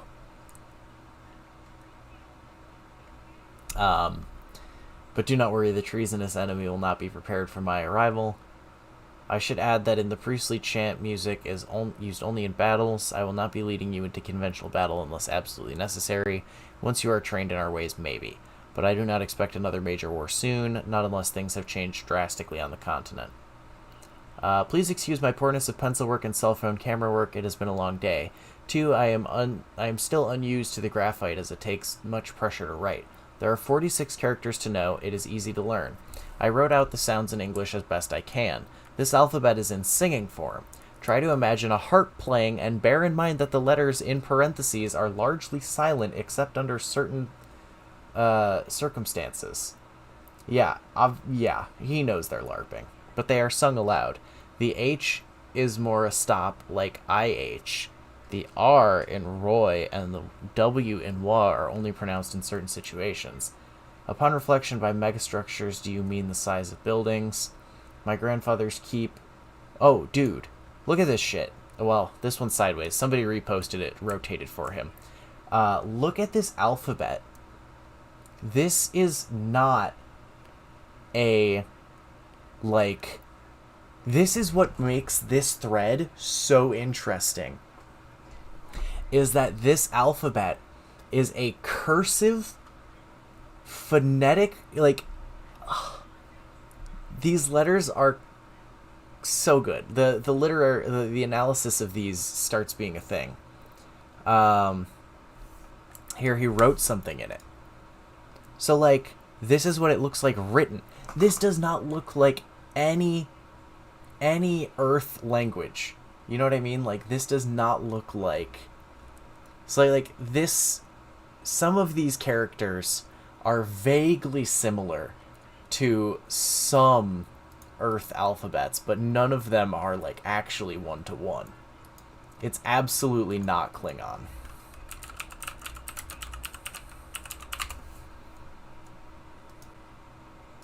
Look at these characters. They're nothing alike. And also, yeah, it's also not Tibet. Now, the closest that I recognized was that some of the characters have a passing resemblance to the Theban alphabet. So if we look at this, and we look at this side by side, there are a couple that look like Theban. I'm gonna pee, I'll be right back.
Oh, God. Oh, no, I'm gonna get canceled by China. Fuck, what was I gonna say? You know when you have to pee so bad that you can feel it, like, backing up into your fucking kidneys? Yeah, they harvest all the organs and hair of the Falun Gong practitioners. Alright,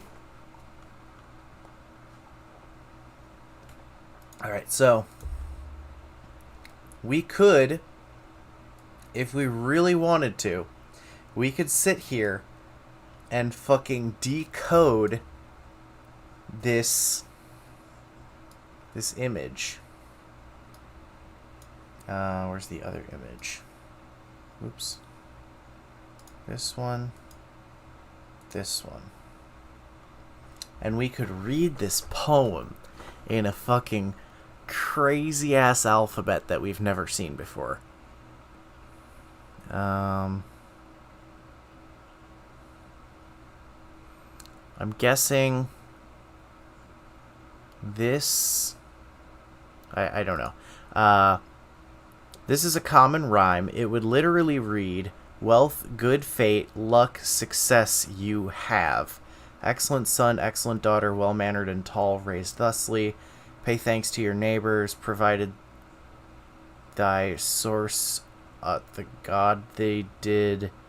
That is, Shien Akoforoi Isho Ushoka Ada En Wa Ushkama Ishaku Alki Ona Endoakma.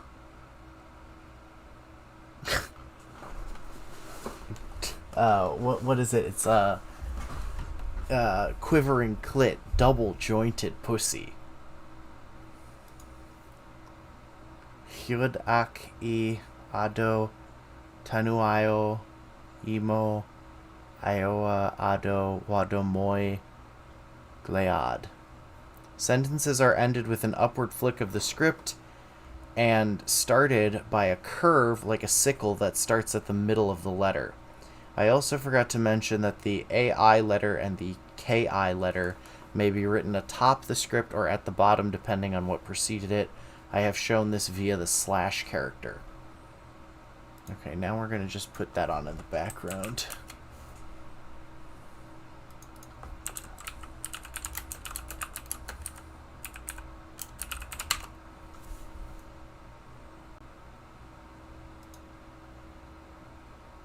Welcome to the Cum Zone. Only cum inside anime girls. Quivering clit, double-jointed pussy.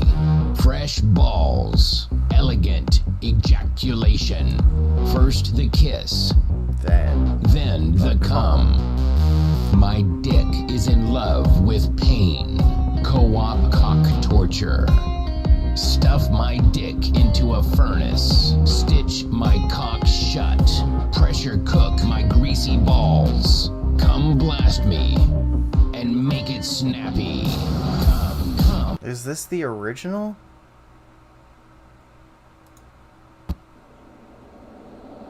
Welcome to the Cum Zone. Come, come, come, come, come, come, come. Only come inside anime girls. There we go. This I like this version. Fresh balls. You know, it's better to come in the sink than it is to sink in the cum.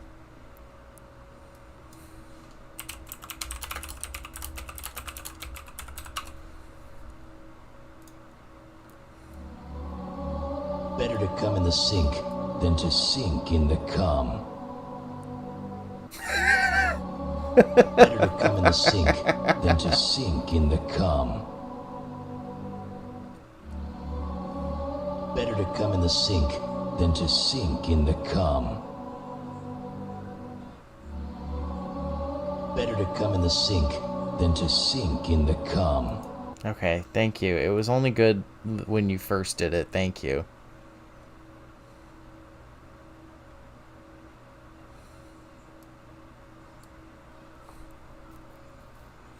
Only the first one was good.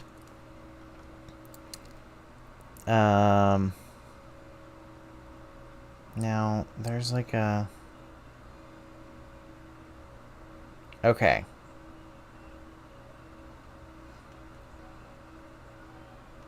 Where the fuck... So now this guy is writing in this... no.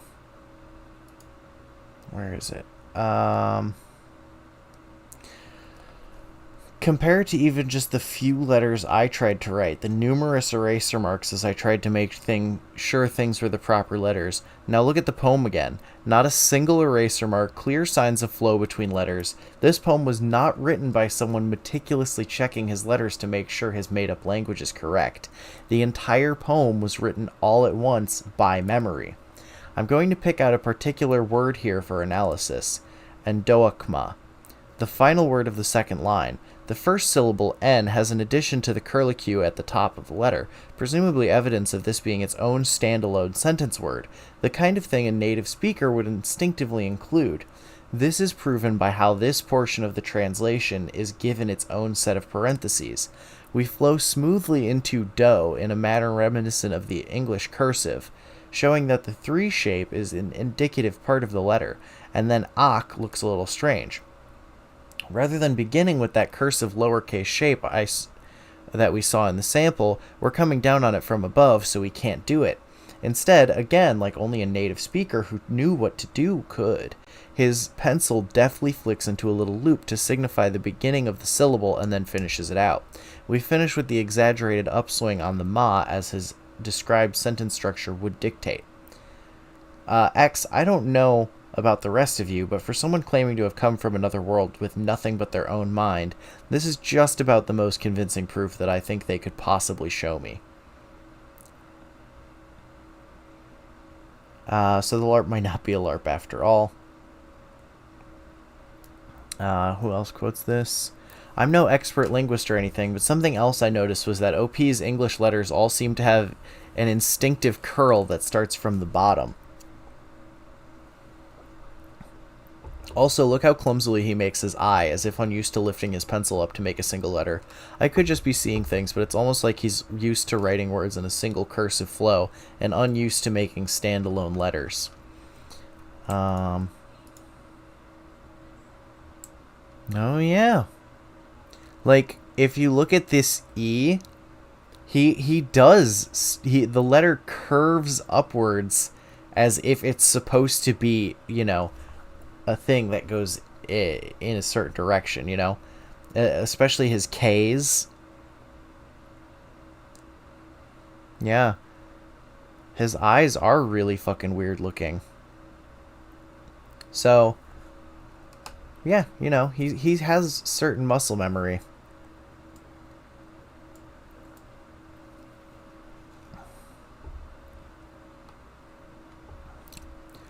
When he does a capital L, he instinctively draws the sickle shape he described on the top.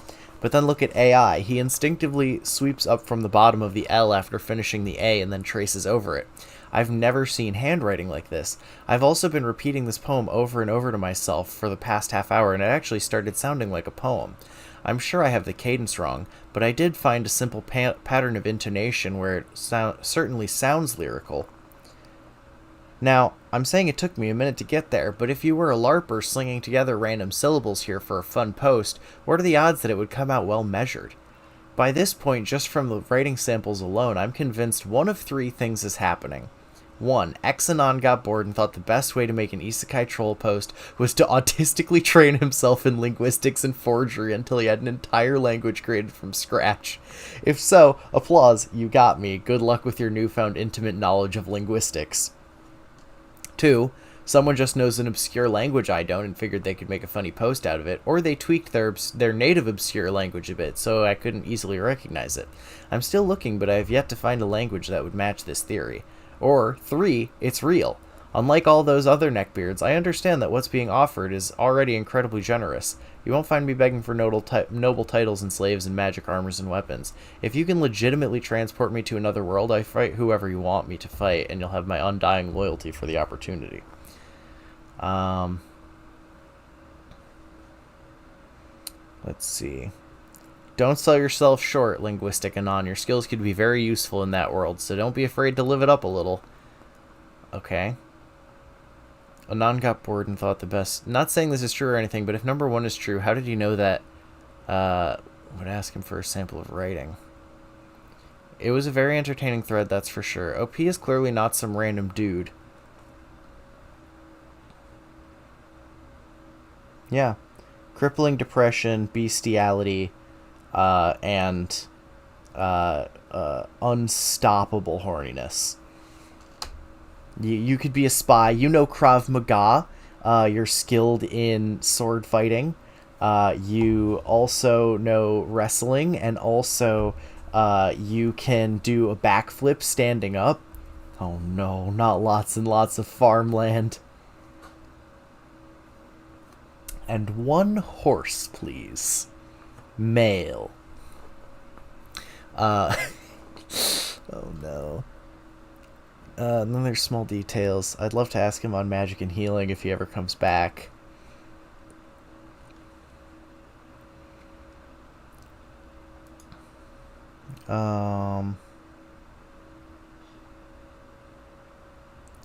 Let's see. He did mention that some syllables begin in the middle, so maybe that's the case with Dramoy. I'll look into it after work.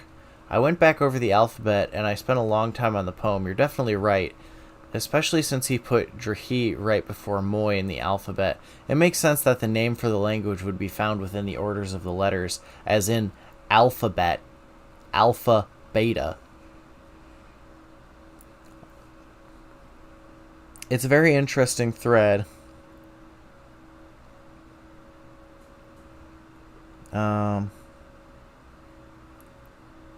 If you have magic, then how come you can't transmute iron into existence? How big or widespread is magic? Is it based on inert talent or purely on education? Are there other intelligent factions beside humans?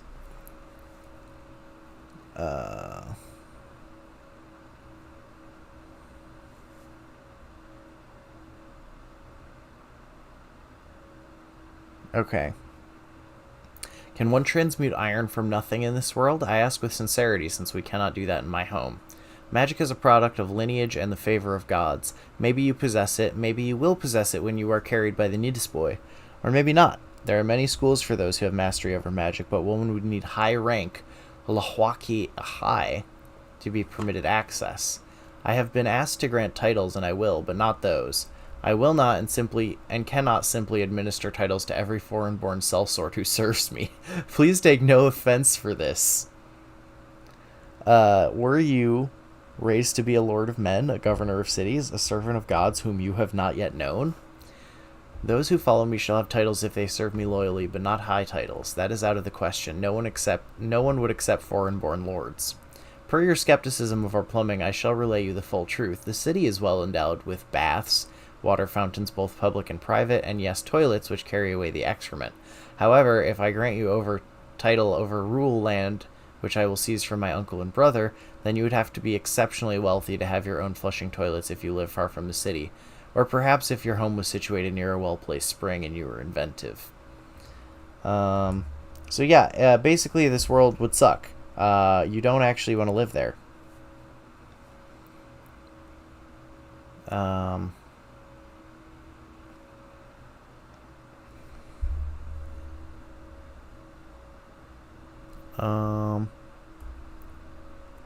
Yeah, this guy's basically pointing out that, like, living in this fucking world would suck.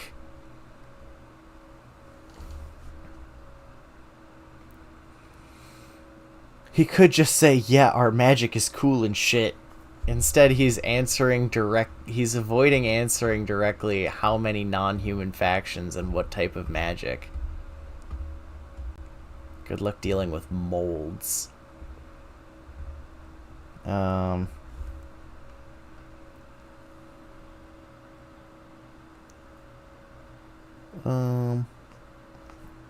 Yeah, no vaccines, no fucking antibiotics, no clean water, no hygiene.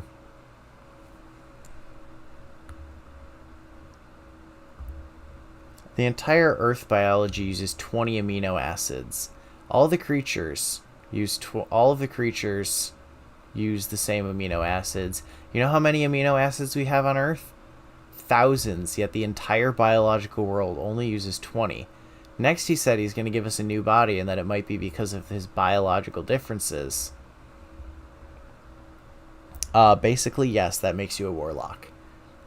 But you also have to enter into some sort of deal with some sort of malevolent entity in order for that to make you a warlock. Otherwise, you're just an illusionist.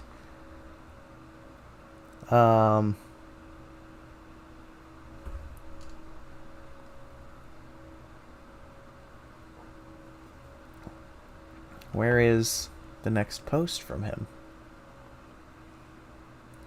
Yeah, I think this guy figured out that Ishkio is the name of the planet. No fireballs. They're still LARPing. Illusionist. It was an illusion. I guess they can make their army go berserk without doing drugs. Yes, they can. Okay, here we go. Oh no, this one sucks. He's not answering any fucking... Okay, here we go. Would you please go into the process of the Risicha? What all is involved? Does a person need to be with you in person? What happens to your body here? Also, can your body be very different after the Risicha? Like different body mass, strength, age, sex, height, weight. Are there any humanoids besides humans in your world? If all goes according to plan, those who are assembled will meet in the District of Washington. I will pay for all travel expenses, food, and the sleeping quarters for those chosen. There is a building, which I should not disclose here, in this city, where members seeking to travel will assemble. The markings will be patterned across our body by the two priestesses. I understand that nudity is a taboo here, but they will not judge you. I should also point out that before this, I will be interviewing you individually over the phone and then in person. Then, in full view of everyone involved, I will be going over each man's contract of service, what services you will be required to perform for me, and what duties I shall be bound to provide to you, time of service, compensation in victory or defeat, and terms upon which sons and daughters may or may not be bound. The priestesses are probably hot. Also will be explained the disastrous consequences which shall befall me and upon you if the terms are unheeded by that party. This will likely take more than a day. Then a contract in your native language will be drawn up and agreed upon. Thrice I will shout if you accept, and you must affirm it or leave/sit down, as is custom. Then our blood will be added to a lamp and burned. Not a great amount, but only a drop from our arms. This will be done all together so that each man may consult his compatriot and no one is deceived by lack of knowledge, as is custom. The flesh of the body is consumed by the magic as your soul travels. It is not painful. It sounds terrible. The man we become on the other side is the man whom the Nidus boy have chosen to create. They see all, know all, and feel all. They are blue-skinned and blue-lipped and blue-eyed. They serve the god spirit. I believe that you would call them the Nephilim. The magic of point and click. Where was I? Beyond this, I cannot say with certainty. You are what you are spiritually. They do not judge, but they do not lie. Awakening is painful, but the pain is manageable. You will see. You will see. Per your fifth question, based on my understanding of what you mean by humanoid races, I am unsure how to answer this truthfully. What would you consider non-human?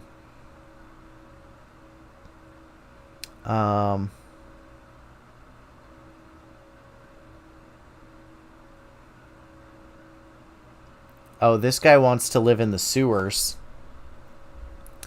Glad we'll have access to that. I would also like to have access to your underground chambers and tunnels, the layouts of it as well. I like living like a rat of Vanguard, but I would like to have a home somewhere in those tunnels or chambers if that's fine with you.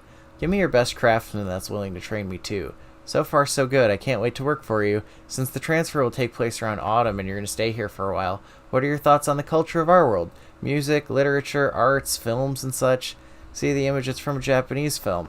Magic exists here as well, but it likely isn't similar to the ones in your world, and it's only a niche thing here. I wonder if I can bring it to your world if possible, or if magic operates differently there. And then he replies, in the sewers, why? I'm at a loss as to why. I think you misunderstand us. We have no subway tunnels in the city of Robsa. The sewer tunnels run under the palace under the residential areas, linking with drainage pipes from all quarters of the city, and then traveling west away from the harbor and into the sea. Why would you wish to live in such a place? See, again, he's LARPing. He's imagining, oh, the capital city's gonna have like a massive underground cavernous sewer system, and what's actually being described is like, this is the shit pipe. It takes the shit and it sends it down the pipe. And that's it. That's the sewers. It's actually just a sewer. What kind of craft do you seek knowledge of? I can apprentice you to anyone by decree once I am re-established as lord. Per your questions of culture, I am impressed by the sheer quantities of glass. I am aware your city buildings are not truly made with only glass, they having a concrete and steel structure beneath the glass, but it is reminiscent of the greenhouses of the capital. Truly extraordinary. Men walk at a quicker pace, probably encouraged by the ubiquity of automobiles and other fast vehicles. Everyone wears masks, and not wearing masks incites intense hatred. I understand this is an unusual circumstance, but I feel that it will become a part of your culture henceforward. It seems a peculiar way to combat a disease. Were this to happen in my home, we would quarantine the harbors and ban all foreigners from trade. A white banner would be lowered as a warning to stay away. Nor are we barbarians with no knowledge of medicine. Plagues like this one in your world are rare. No such thing has happened for many centuries. I have never seen a building like that one in your image, neither in my world or yours.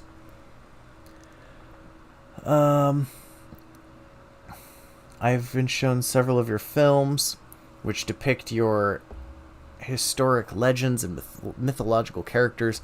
Please do not take offense. I do not deny their existence. I merely lack the proper words to describe what I saw. For instance, I was first shown the epic of The Lord of the Rings. I found this legend very compelling, and most of the heroic characters displayed the 12 virtues of manhood. It was a magnificent story, for which I watched twice from start to finish. My only criticisms are that it was somewhat difficult to follow, and I wish that there was more internal dialogue. How are we to appreciate a character if I do not pause to explore his thoughts? I also wish that we would be told more of the hero Aragorn, the son of Arathorn. He is very similar to a historical man that went through trials to restore his birthright, and who, like Aragorn, wielded a magic blade. I was also confused by the great wizard Gandalf.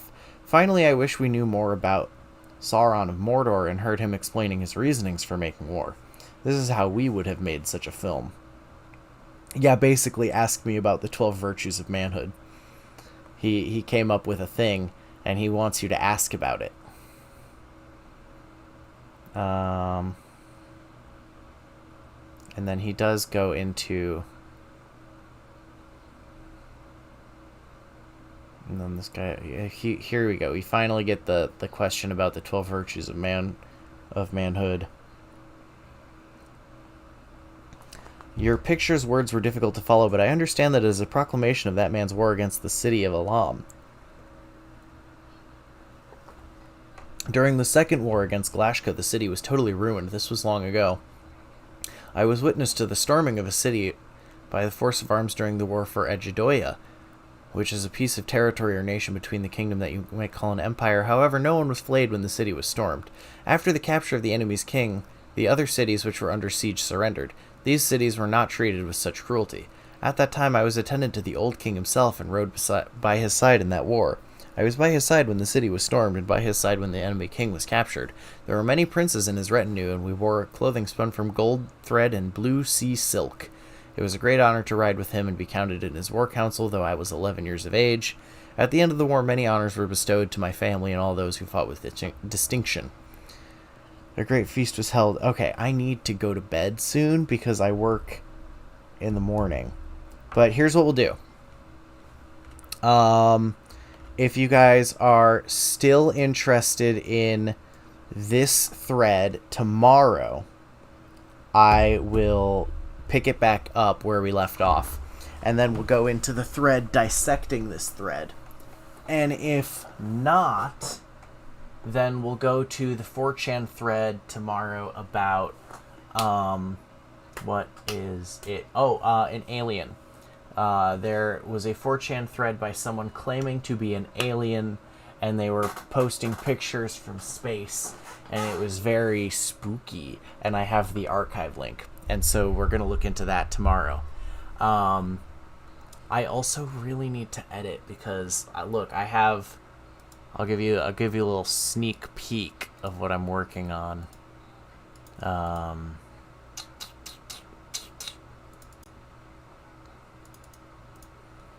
Give you a little sneak peek.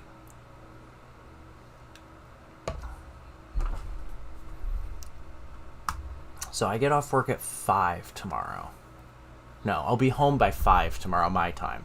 So I'll probably sit down and do like 4 more hours of editing, which should get me... Actually, this is the Strawberry Battlefield from Steven Universe. Much worse reference. Come on, Da Vinci. You can do it.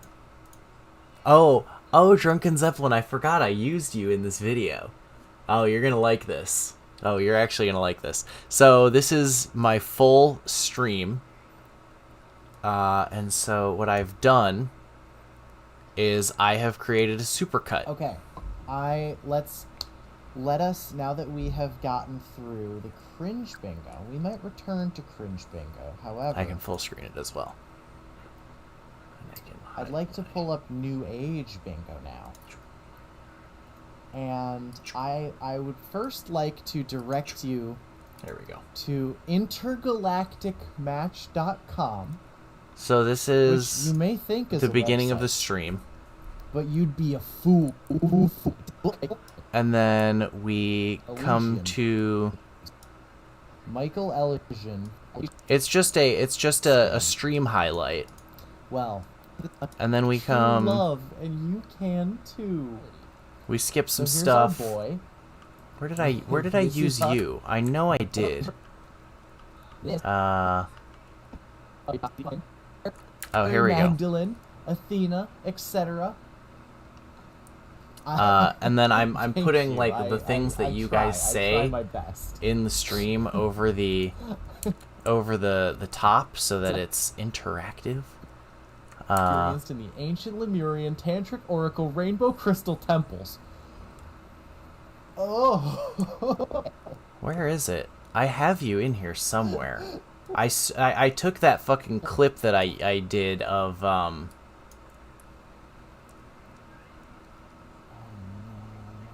you have Oh no. Where is it? Ah, here it is. Okay, so shot glasses to see if they were clean. Ugh. Okay. Oh god, why do I have so many viewers? Oh no, they're all seeing me take shots of the Lord.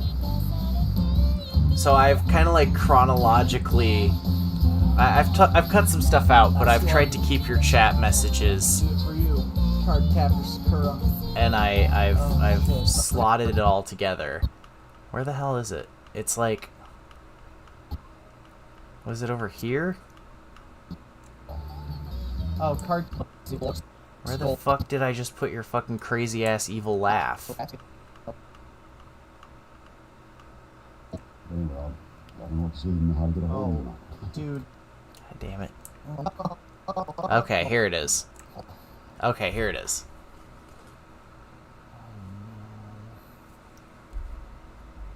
Oh no.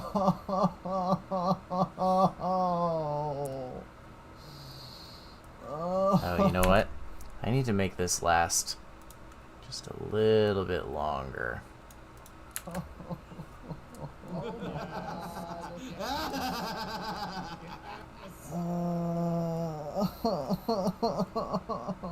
I knew that clip was gonna come in handy. Inside. Call my name and save. And then I've got the chat from that era. It's gonna be great. I'm gonna basically take that stream and the next like 3 streams that happened after it, and I'm gonna cut them into, I don't know, maybe like 20, 25-minute segments, and then I'm going to upload each of them as their own video, and my goal is to make it so that they, what do you call it? So that I can finish like 10 of them at once, right? Like 10 of these at once, and then set them to upload like one every other day for 10 days, and then just try to keep ahead of that schedule. Just be releasing these like 20-minute videos every other day, and then just shill them on social media until I have 1 billion followers. And so I'm gonna work on this for like 4 hours tomorrow. It's gonna be great. What did we get to? So yeah. Yeah.